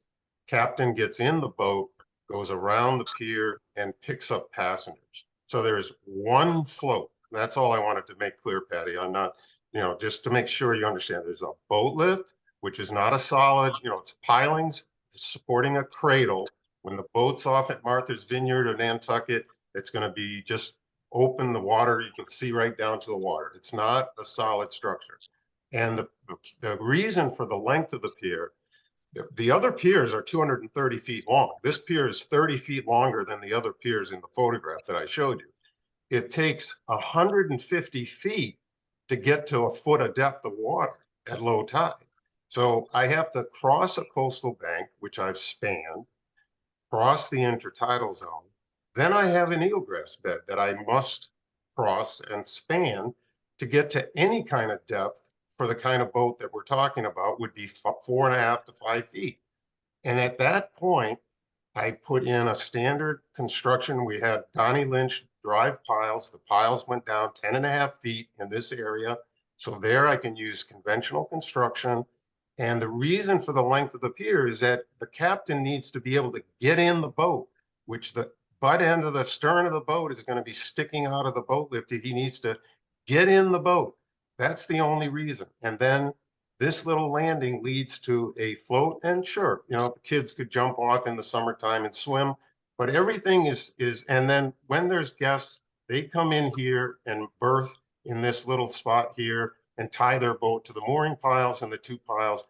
Now, in that last storm, Dave Tabors, you just approved his certificate of compliance earlier in this meeting. He's got video cameras that were there.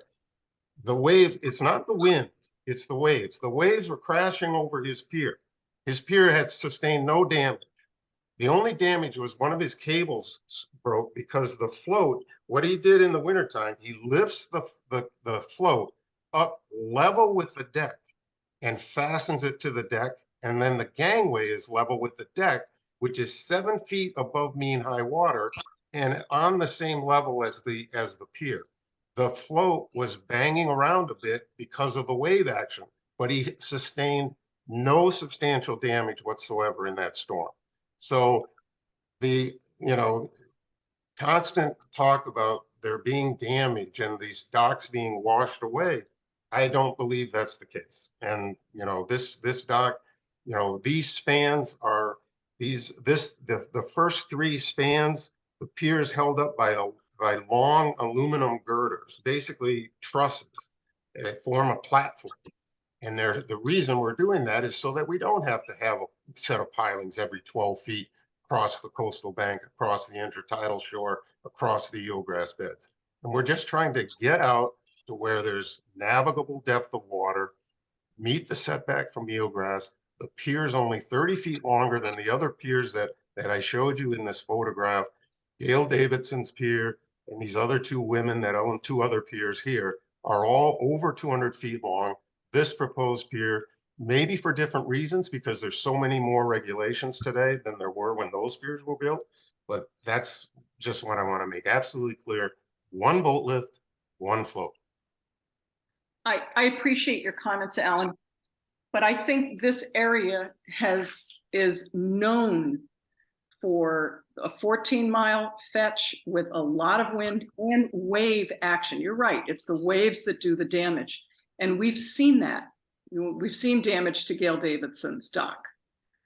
We've seen damage to other docks that also have this orientation. And for such a very large dock with a lift, I have great concerns about a boat lift in this area. They are more susceptible to damage. And to say that the other dock that you were speaking of didn't sustain substantial damage doesn't mean that it didn't sustain damage. And these particular regions that we have here in Dartmouth, they're not great places to build docks, and they end up I think disturbing quite a bit of resource area when they fail. And I know that you're probably tired of me saying this, but I'm sorry, I can't help myself. I really do think that it's a problem. And that's what I have to say about it. Thank you, Patty. Any other commissioner have any questions? Yes, Mr. Chairman, I have one. Alan, you may have already mentioned this, so apologies if I'm making you repeat yourself, but in other docks you've presented to us, the decking is able to be taken off either for a season or if there's a storm or some sort of event that may, you know, advise that of that. And I'm just curious if that's the setup here as well. Yes, here on this stretch here. In Okay. this stretch here, these are going to be aluminum trusses, aluminum platforms that will be shipped to New Bedford. and manufactured once these trestles are in place and final measurements are taken. But this stretch here in particular goes from 17 to 8 to 11, way above the water. And so these stretches here would probably not have removable decking. They would be an aluminum platform. But the end, yes, the wooden structure at the end here would have removable decking. Okay, thank you. And my second question is about its proximity to moorings, because I feel like I understood from your presentation that it wasn't a concern, but it seemed like the harbor master has a different view. And so I wanted to clarify, I guess, so you've got 50 feet minimum. Yeah, this there. one, this, let's see, what did I have for okay, so this is actually Mike and Geraldine Fernandez here. This one here is 150 feet from the end of the pier. This one is 190. This one was 185, and I think this one was around 175. So, so actually, Mike and Geraldine's float is the closest at 150 feet. All the rest of these are up around 180 to 190 feet away. And do you from know the the approximate depth at those locations? I'm just Yeah, curious what size boat those may be supporting. Yeah, this is this is 8 feet depth at mean low water. And then this is 9, 10, 11, got it. 12 Thank you. feet, 12 feet. So Scott Sylvia's second mooring here is probably around 6 feet depth, low water. That's at low water. So high water add 4 feet. Okay, thank you. Is there, I had a question about that too, Nat. So is there some clarification here as to why there's a disagreement between the harbor master? I'm not sure why he has that opinion, because I'm showing what I believe is sort of a typical, you know, Radius. 50-foot radius. I mean, of course, you know, yeah, depending on the depth and that affects the length of the chain and the length of the boat. But there's certainly, you know, I don't know why he has that opinion that it's going to affect navigation or affect people being able to get to their mooring. I'm not sure why he has that opinion. Can we get some clarification on that, Mark? Well, his comments, of course, came in the day of the hearing. And he's had the plan for. Well, his comments were written on the 21st of February. He did not transmit them to me until the day before. So yes, that was an issue for him. But this was not a last minute thing. He just never transmitted them to me. I still have the question regardless. I'd still like some clarification. I can ask. I mean, that's all I can tell you. I mean, I think that that's probably not a bad idea, but you know, we do have some questions from Harbor Master, which I think should be addressed. Given the fact, and Ellen, I certainly understand and appreciate the fact that you weren't able to even see these until today, which is the day of the hearing. I haven't seen them. Well, you haven't even seen them yet. Okay. No. But more to the point, I think that when we get something like that, we certainly owe it to the applicant and their professional to give them a chance to review it and to respond.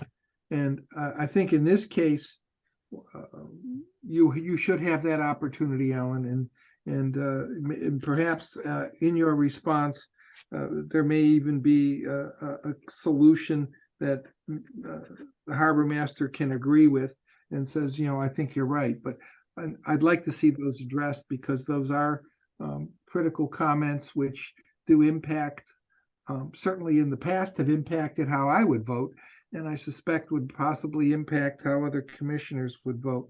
So, you know, I certainly would appreciate if the applicant would agree to a continuance, and you can then have the chance to review and comment on what the harbor master has said. But I also think for this evening, we should hear if there's any other issues out there that need to be addressed as well. So with that being said, any other comments from the commissioners before I open it up to the public in general? I don't see any, so now I'll say if there's anyone in the audience that wants to be heard on this application, now's your chance. We have Richard Burke raising his hand, so if he could be unmuted, please, DCTV. Yeah, I see you. I just can't. Richard, you need to unmute. There you Can you go. hear me? Thank you. Can you hear me, Mr. Chairman? Okay. I represent, first, my name is Richard Burke with Beauregard, Burke and Franco in New Bedford. I represent 3 landowners along the waterfront, neighbors to this project. The Moore family, which is to the north at 55 East Avenue, Tom Morehouse and Linda Mae Christofek at 39 East Avenue, at 35 East Avenue.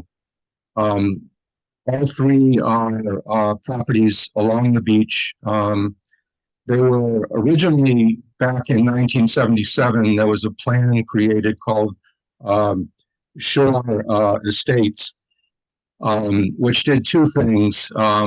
It created a beach easement for the 6 lots that are waterfront lots, which include my 3 clients, the Fernandez, and 2 other properties on either side of the Fernandez, and then 6 other homes on the land side of the street also have rights to this beach easement.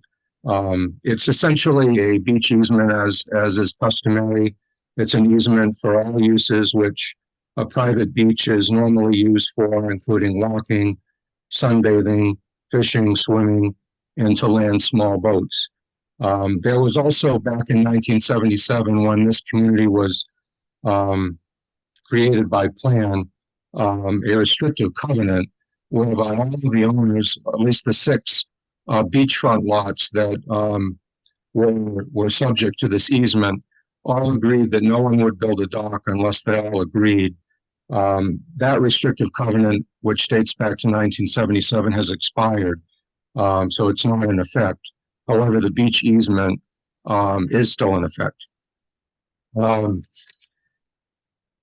My clients' concerns, they understand that the Fernandez want a dock.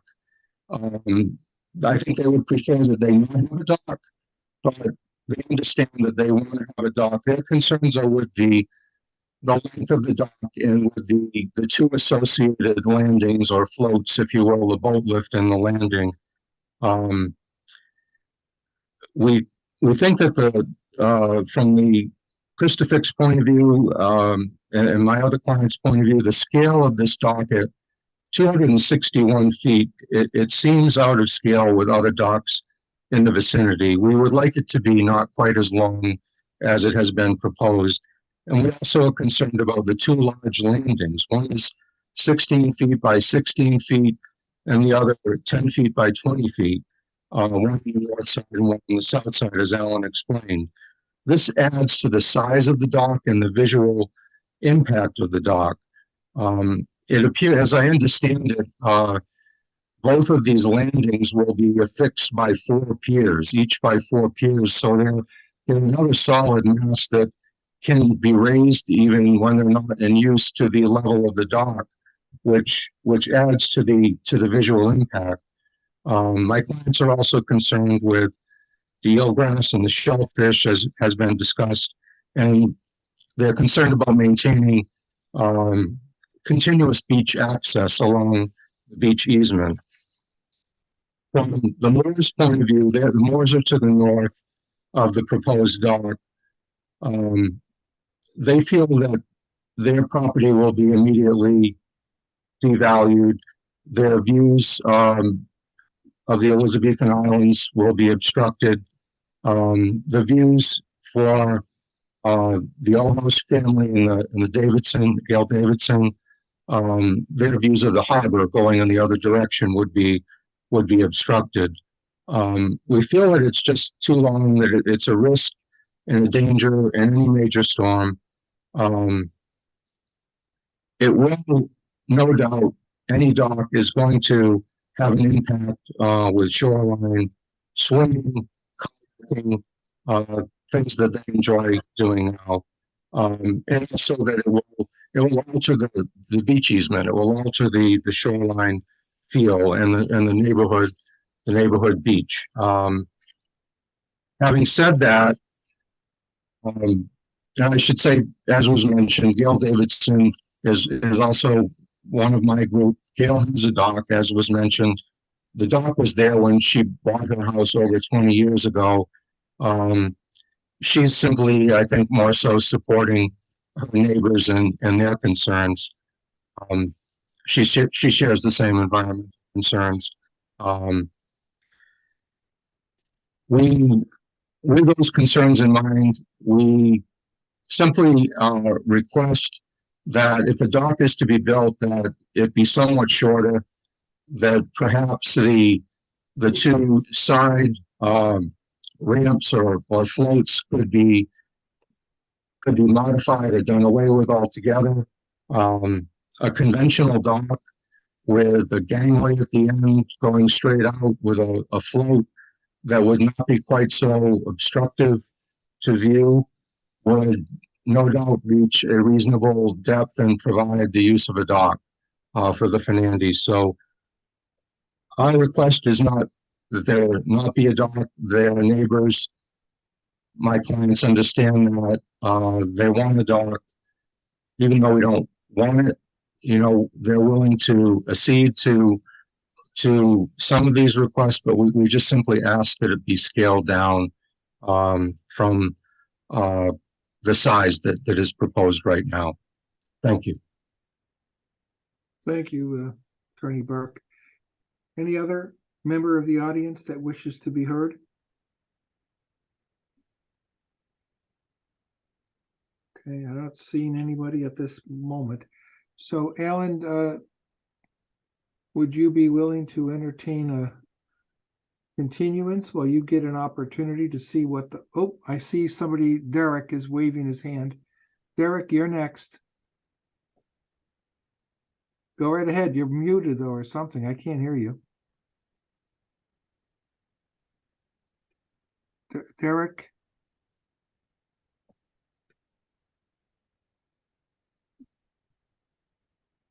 I don't know. I don't see any. We can't hear him. He's got two connections. One is muted, one isn't. And we can't hear the picture one, which is the unmuted, which is indicated as unmuted. All right. I'll tell you what, we'll come back to you, Derek. I see Attorney Williams here waving his hand. You're next. I think you just allowed me to unmute. Can you hear me now? Yeah, I didn't disallow anything. I didn't touch anything. Can you hear me now?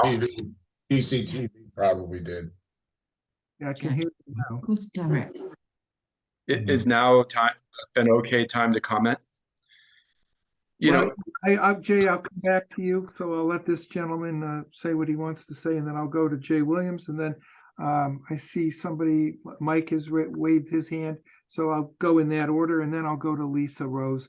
So that's the order I'll hear everybody. I think there's a Farrell or is that the same person, Farrell, that wishes to be heard, or maybe that was. I don't know. Things are blinking on and off all over the place here. When I'm finished with that rotation, if there's more, I'm not going to miss anybody. So, okay. Derek, name and address for the record, please, and then you may speak. I'm sorry, do you want me to speak now? Derek Moore? Yes, name and address for the record, and you can speak now. Yeah. So this is Derek Moore from 55 East Avenue. And, I just think, we've lived on that property for a long time. And I feel like that strip of coastline has a specific, very beautiful rustic feel. I characterize it by the junior sailing clubs sailing up and down that coastline. I characterize it by people kayaking up and down that coastline. And can you please bring up that picture that you had of the future docks that we had before? I think Alan would be able to share He was sharing the screen. Alan Huro, can you please bring up that picture of those docks? You know, the one of the picture of the coastline. So here, yeah, there's 3 docks there. So let's have Mike Fernandez click build a dock. And then Scott Scovia will build a dock. And then we will build a dock. And then you will lose that rustic feel of that coastline. And that's why the community came together to decide to stop building the docks. And when do you stop? And not only is not putting on another dock like you see there, but we're creating something that is so much larger in magnitude and size. And for what reason? To park a boat there? Gail has that dock, Tom, deceased now, would occasionally bring the dock there for an hour or 2, because you cannot leave a boat on that dock because it is too rough. It's too rough from the tidal wave, the wake of the boats coming in and out, and the storms. So how do you get around that? You create a gigantic lift. I mean, tell us about the mechanics, the engines, the metal that is going to be at the end of that dock to lift a boat that needs more than 6 feet of water depth. And picture that boat up there when these stores come through. And where does all that hardware arrive? And we're not talking a rustic dock with wood. We're talking manufactured aluminum, hardware, cranks, electrical. Every storm that we have, stuff comes up not on our beach, on our yard. It is a very, high energy piece of coastline. And the simple fact is do you see any lifts on those docks? Do you see any boats on those docks? Because it's just there's too much energy on this coastline, and they're just not meant to be there.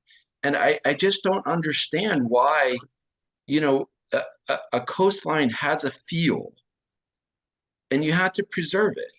And if you just lose it and lose it and lose it, what do you have left? And this is a beautiful strip of coastline for kayakers, for children sailing, for boats coming in and out. And I just don't understand why a place like Dartmouth wouldn't put its foot down to preserve a beautiful thing that it has and allow this escalation of more docks. But more concerning is with more hardware and lifts and docks. I mean, do you know how ugly this thing's going to be with a 30-foot boat out of the water? It's like, why do this? What's the potential benefit for it? Put your boat on a mooring. It's like, why ruin so much for so many other people for that one small added benefit? And I just, for the life of me, I don't understand it. This community from 1977 until this thing accidentally expired. Like, this thing flipped through the cracks. The whole community, if we had known that part of this was going to expire, we would have renewed it to preserve the feel of the community and all the people that live there. And we're just throwing this away because this thing accidentally expired without us knowing it. And I'm pretty sure when Mike bought the house, that was in there. And he should have known when he bought this piece of property that he was buying a piece of property where you were not able to build a dock. And if he wanted a dock so bad, he should have built a piece of property elsewhere, because the community was protecting a special limited thing. And now we're letting it go. And I just don't understand it. Thank you. I believe the next in line would be Jay Williams. Jay, you can unmute yourself. We'll be all set to hear you.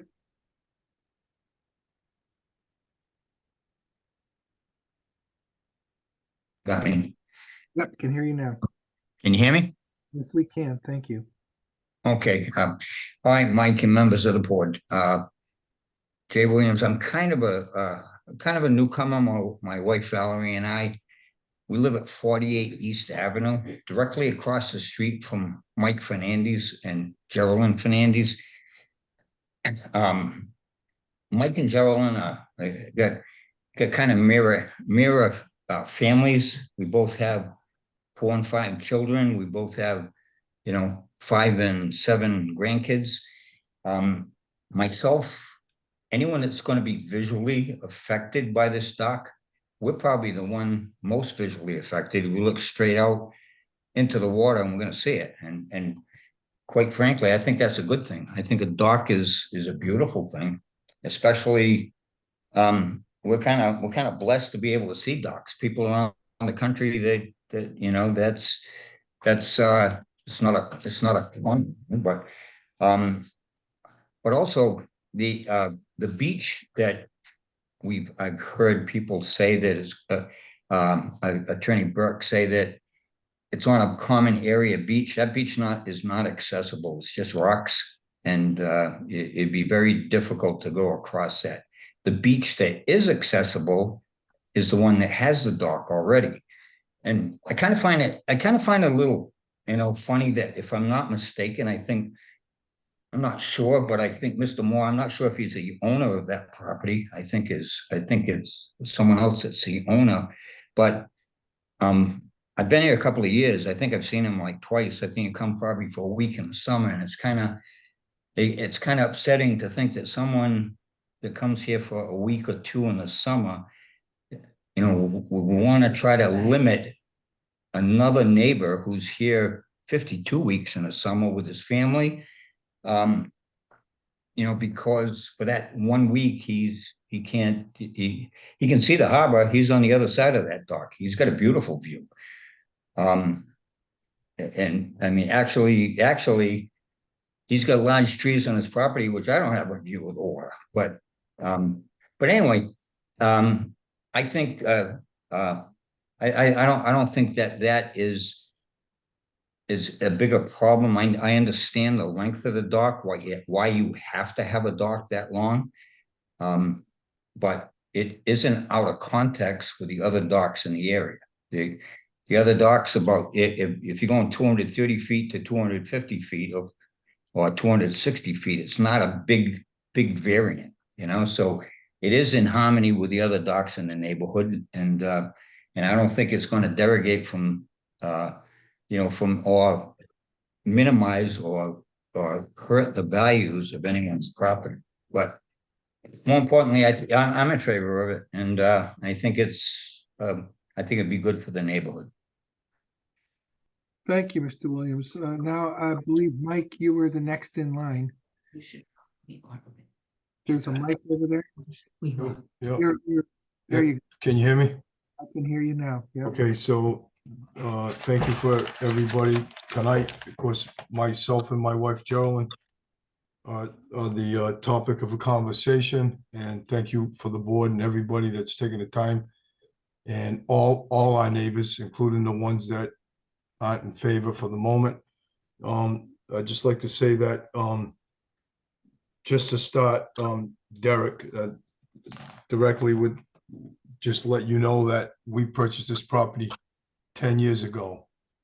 And 10 years ago, that restriction wasn't in place.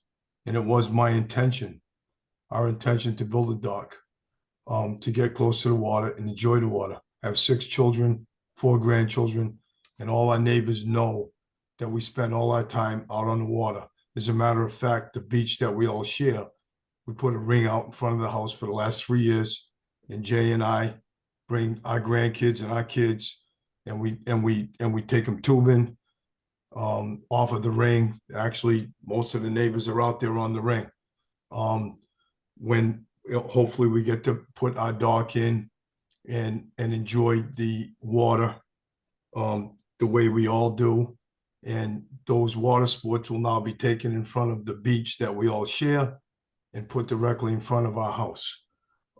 As far as visual to the islands, the only person, I don't know how you can I look at Gill's Dock every day, and all the pictures that we take and send to all our friends, Gill's Dock is in our pictures. We could choose not to have it. We think it's a very beautiful part of the coastline. And the only person in this whole neighborhood that would have, it's ridiculous to think that you couldn't see the Elizabeth Islands because of a 200-foot dock or 300-foot dock is the guy Derek, that I've lived here for 10 years, that he's come down here 3 times in 10 years. And like Jay said, I'm here 52 weeks a year, 365 days a year, 52 weeks a year on this property. So, I mean, I don't want to belabor this, but, and Gail's dock, is right on the beach that we all enjoy. And it's right there. We touch it. And my dock is going to be in front of my house and, not in anybody's way. So hopefully we can, figure this all out. And yeah, Derek, I mean, technology today, they don't build docks today. They're building them every day. And they don't build them like they used to. And yeah, that's it. That's all I have to say. I hope there's other neighbors here that aren't opposed to us having a dock in front of our house. So hopefully they can speak up, and thank you for giving me, and hopefully nobody can take away the enjoyment that my grandchildren are waiting to share. And that's why we bought our beautiful home in this beautiful waterfront. Thank you. You're welcome. Okay, anyone else that wants to be heard? Farrell, you're next. Hi, thank you for having me. So for the record, I live at 30 Shore Acres Road with my husband. The reason we actually moved to this neighborhood is Mike Fernandez and his wife, just because we met them right after we looked at our house, and they were so welcoming that we immediately felt like this was a really great community. I would say, with the exception of, our neighborhood, everyone uses the beach. That was when I first heard that there was going to be a dock put in. I was concerned, would this affect in any way our beach? Which it will not. I mean, it's substantially away from it. If anything, I think it's additive to the neighborhood that we have here. I think, the Fernandezes are always very generous and, collaborative, and we're out on their boats. And I just think that this doesn't really kind of affect anyone in our neighborhood in a negative way. So I don't think that there should be, any sort of limitations placed on it because of that. Thank you, Farrell. Lisa Rose.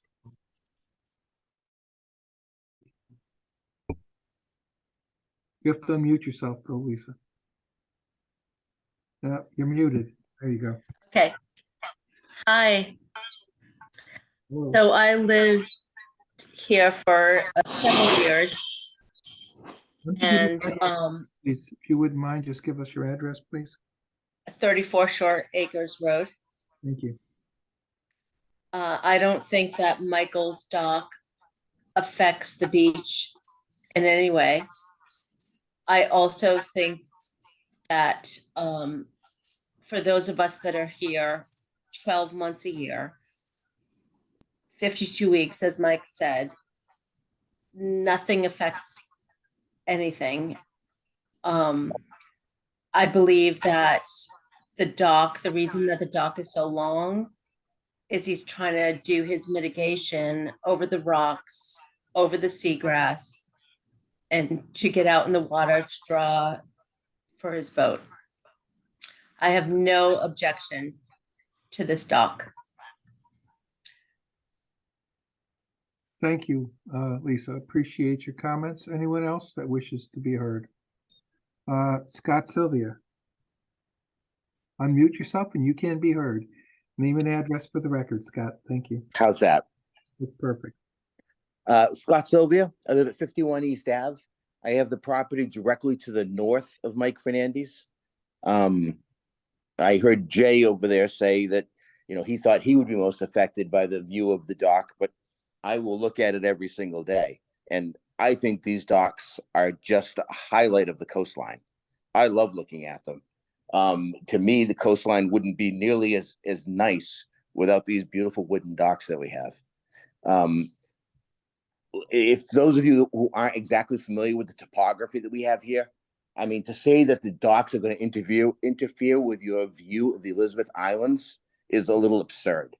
The basement of my house sits 30 feet above sea level. All of these houses are set back There's a 10-foot bluff. There's a lawn that comes up to every one of these houses that gets another 20 feet of elevation. I mean, the basement of my house is the same elevation as the New Bedford dump. I don't even sit in a flood. None of us even sit in a flood zone. You look right out over the docks at everything. When the docks are part of the water, they're not really part of the rest of the landscape that we have. You know, you've heard people refer to the 1977 scheme that was put in place with no docks and this and that. That was completely done illegally, and we had to all go to probate court to fix our lots because that 1977 scheme, the people that did that through attorney Ray Lance didn't have title to the property when they did it. So they put restrictions on without having title to the property. They put restrictions on. I know that's not really here nor there, but since other people have brought it up, those restrictions that said no dock were never in effect. They were never in place.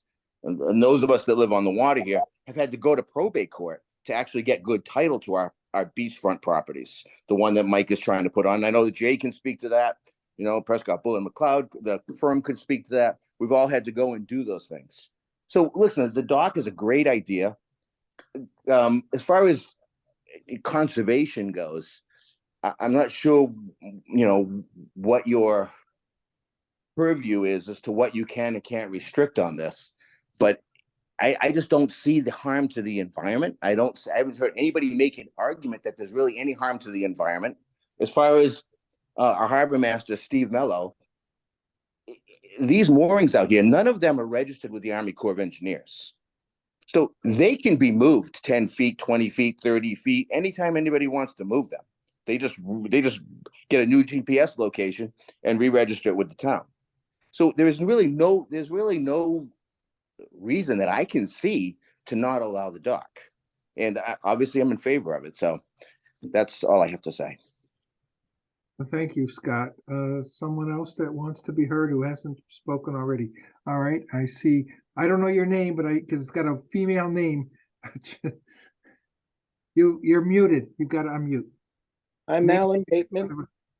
Can you hear me? Yes, I can. Your name and address for the record, please. I'm at 52 East Avenue, next to Jay and across from Mike. And I always experienced Mike as a careful person, so I couldn't imagine that he would put up this dock with the hoist for the boat in a way if he thought it was dangerous. He wouldn't want to ruin his dock or his boat. And he's a careful, prudent man. So I think that that's a specious argument. And right now, there's no reason why he can't put it up legally. So that's my feeling. You're in favor of the dock, is that correct? Yes. Okay, and just, I don't know if we got your name for the record because you were muted while you were... Alan Bateman. Okay, thank you, Alan. You're welcome. Is there anyone else that wishes to be heard? I see, well, I can come to you, Mike. I want to see if I've got somebody who hasn't already spoken. And it doesn't look like we do, so I'll come back to you, Mike. Go right ahead, unmute yourself. Yeah, one last thing, and I did forget that I did speak with Scott and I did speak with Jay, and I'm speaking for myself that all three of us would move our moorings anywhere that the harbor master would choose to have us, wherever he felt if it needed to be, wherever it needed to be moved, we would all three of us would move our moorings. That's all I wanted to say. Thank you. Appreciate that. Thank you. So, Alan, I'm going to come back to you. Before I open it up for the public, I was asking whether you would entertain a continuance until the March 21, 2023 meeting. That'll give you an opportunity to review what Harbor Master Steve Mello has put together in writing and also respond to that. And I think you now have a flavor for what the concerns are, if any, and or you can say no, you'd want to vote. That's your call.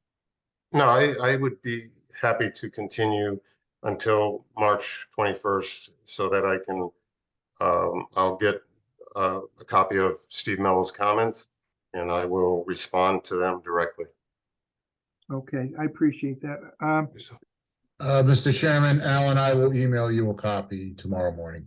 Okay, thank you, Mark. I've already jotted it down as a note. I see someone in the audience that wants to be heard. Go right ahead. That's Lisa Rose. You have to unmute yourself, though. You're still muted. I can't hear you.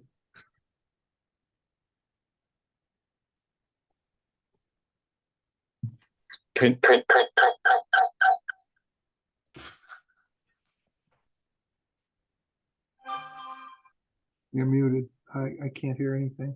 Can you guys hear me? With a tremendous echo. Sounds Yeah, like. if you could unmute my other account. Well, Lisa Rose had raised her hand. I'm trying to hear her, but it's not. Can't. For some reason, she can't be unmuted. I guess. Are there two accounts? Yeah, I'm sorry. The account that has my voice doesn't have a camera, and that's why I'm bouncing back and forth. I apologize. Okay. I can't hear you, Lisa. I'm sorry. You're not unmuted. DCTV, I'm not sure if you can unmute Lisa, please. Lisa Rose.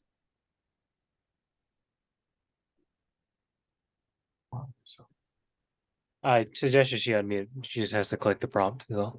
You gotta, okay, if you click your prompt, then you should be able to unmute yourself. So if you look down at move your cursor down to the bottom of the screen, and on the extreme left, there should be a microphone.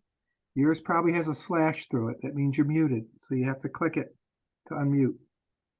Come on, Lisa. Come on, Lisa. Is she even trying it? She looks like Could I You've got a couple of accounts here, Lisa. You got one with your picture. You got one without a picture, both muted. well, while Lisa's figuring that out, may I make one comment? Yeah, I'll give you a brief opportunity to respond. Please don't go over what was already said, just anything new. I'm happy to hear it. I just want to make a comment about me not living there. You know, my father bought that house, and it was his dream to have a house on the water. And he bought that house, and when Mike wanted to build a dock, he sent a letter to my mom asking to build the dock. And she said, no, we don't want a dock there. You know, my dad died in that house. It's true. He died in the front yard looking over the water at the Elizabethan Islands. And he had a dream of that house, and he basically left it there for his grandkids so they could come back and experience that harbor like he did. And yes, I don't live there now, but I don't think that's a point. We've kept that house because we hope to be there. And I have 3 children too, and I hope that they grow up, you know, Cuttyhunk, Canapits. This is a important part of our life, and I just don't know why we had to destroy the coastline with these gigantic docks, you know, and so the argument that I don't live there, I just don't see the relevance of that. With Mr. Moore, as far as I am concerned, full or part-time residents, that issue is irrelevant to me. What's relevant is whether or not we have compliance with the performance standards under the Code of Mass Regulations, whether or not we have compliance with Town of Dartmouth bylaws relative to conservation. If we do, I don't care if you're a part-time resident or a full-time resident. That's not one of the issues that we're supposed to delve into as a Conservation Commission. So yes, and anyone's free to say what they want within reason at this meeting, within reason, I should say. So don't be alarmed by the fact that part-time residency was brought up. That's not really going to be an issue for my vote, okay?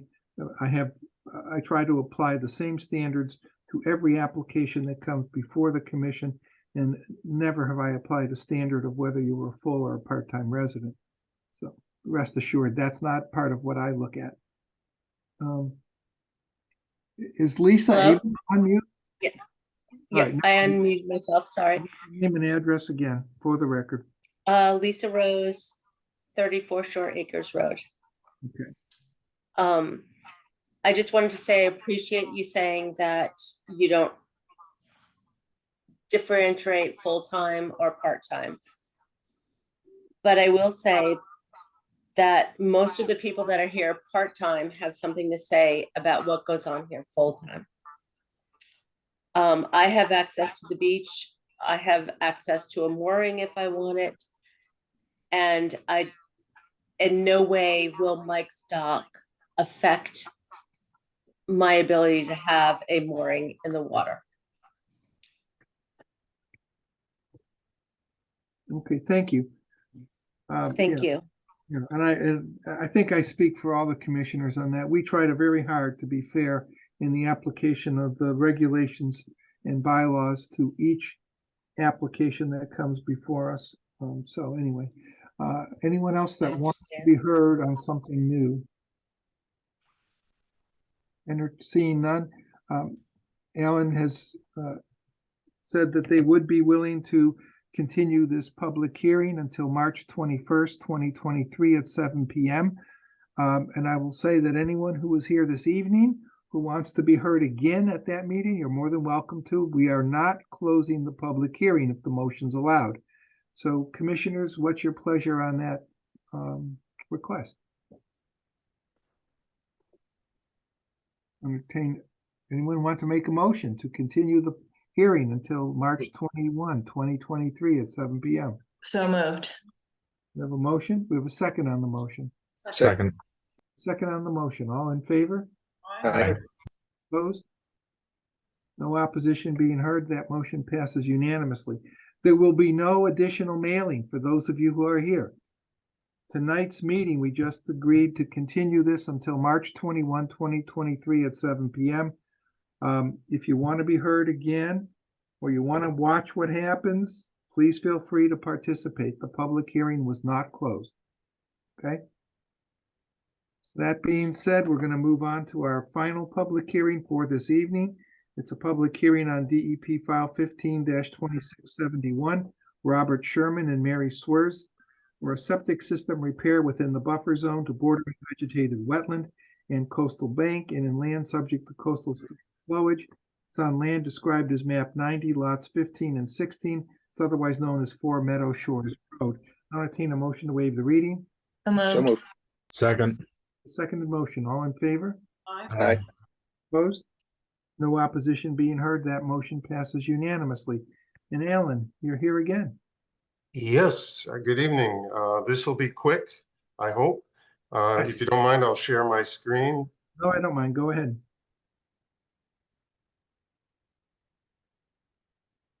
That's a beautiful picture. I don't know what I make of it though. Yeah, I got to change that to something a little better. There you go. For this public hearing, I'm representing Robert Sherman and Mary Schwartz.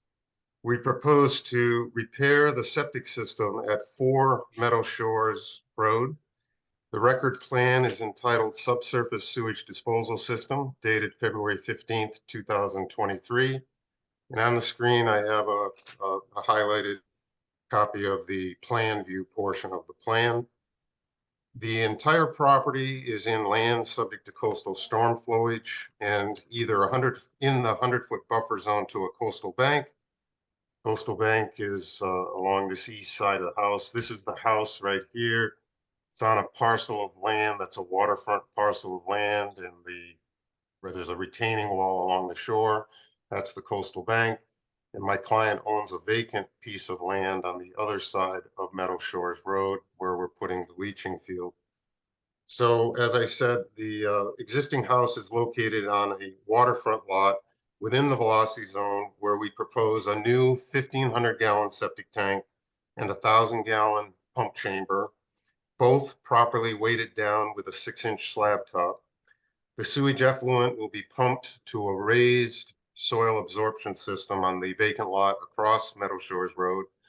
There's a bordering vegetated wetland on the south side of the property, and that was delineated by Adam Seablone as part of a wetland site inspection. And this soil absorption system is a conventional leaching bed, and we've located it as far away from the wetlands and as far away from the ocean as possible by using a retaining wall around the northerly and westerly side, the minimum 5-foot distance off the property line, and around the rest of the soil absorption system is a very flat earthen slope. So this will just be a big grassed area.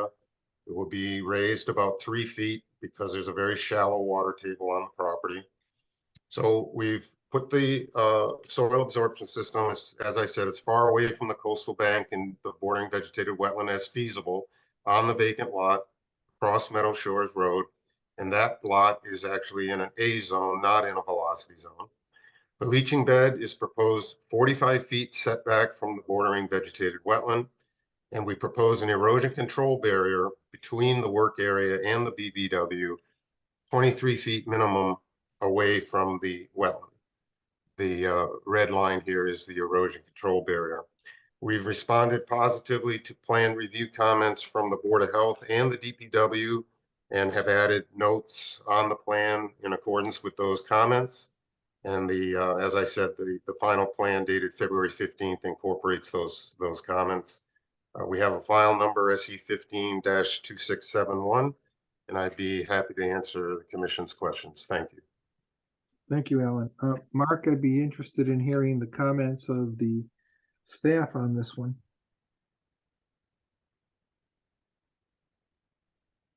Mark, you're muted.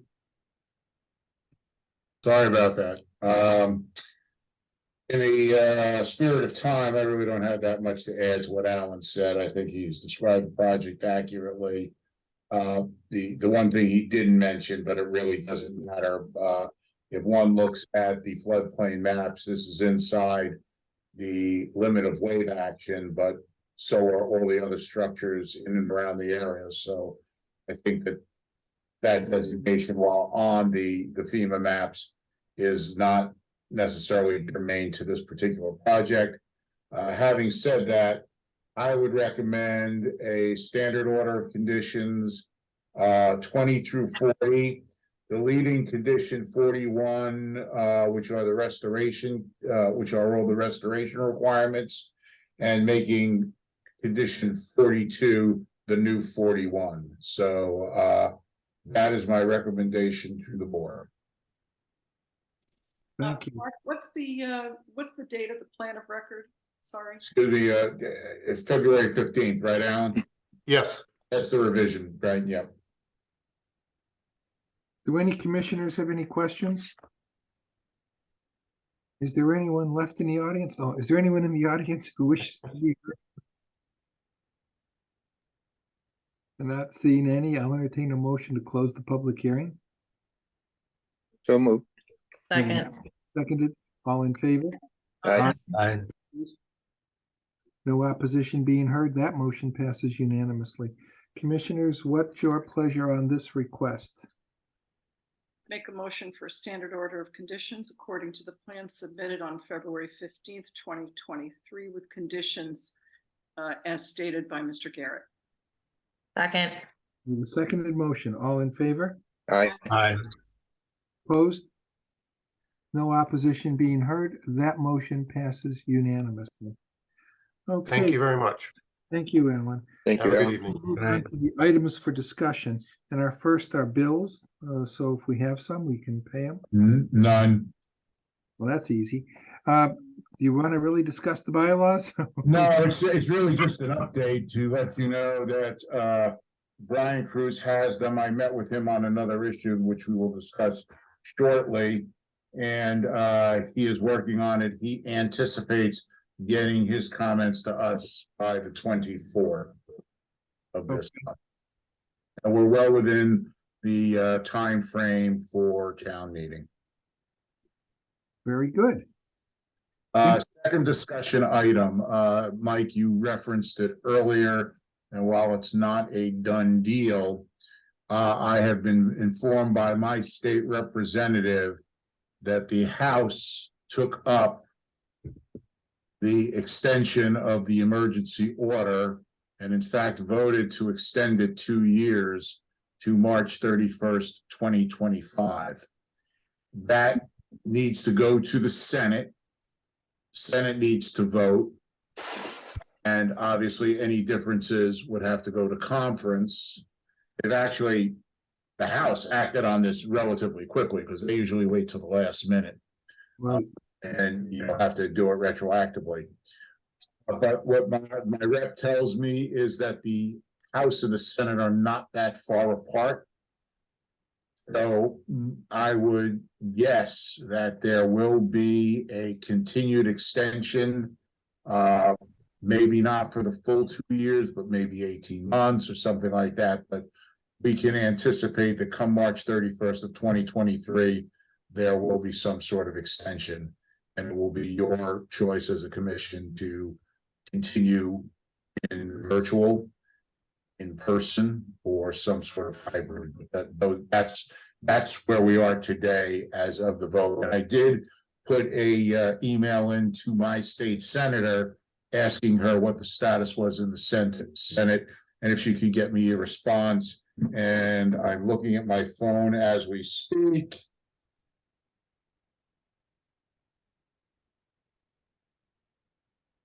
And she has not yet responded. I sent an email to her this afternoon, so that would be Senator Moran. So that's the status of that. Well, it's an interesting thing that they're doing. I think hopefully we can discuss that once we know how they voted. We can discuss That was just an update for you guys. Just Yeah, I'm keeping my fingers on that pulse. appreciate that. I do appreciate that. So we have some enforcement issues or concerns? Yeah, 68 Middlesex. We had discussed this before. There are some water lines that I think were put in the wrong place. We have contacted Mr. Pyers. This again is the project that looked for an extension that the commission was very, very tight on. Only extended the restoration through June 30th of this year. It was about an 8-month extension. So he's up against it. He's got his consultants on it, working on it, and hopefully we'll have some sort of resolution to that in short order. So that's where that stands. Additionally to that, 673 Tucker Road, we issued an enforcement order. They are woefully behind in responding. However, I met on the ground with Stephen Schmiel, wetland consultant, who had prepared a preliminary plan. I commented and made some amendments to that plan, and that plan will be in drafting. I indicated to Stephen, I didn't get a chance to email him today, but I will email him first thing tomorrow, indicating that we need documentation filed to us by March 30th to make the April 11th hearing. This has gone on way too long. So I put a date certain, he understood and was going to work for that. Good.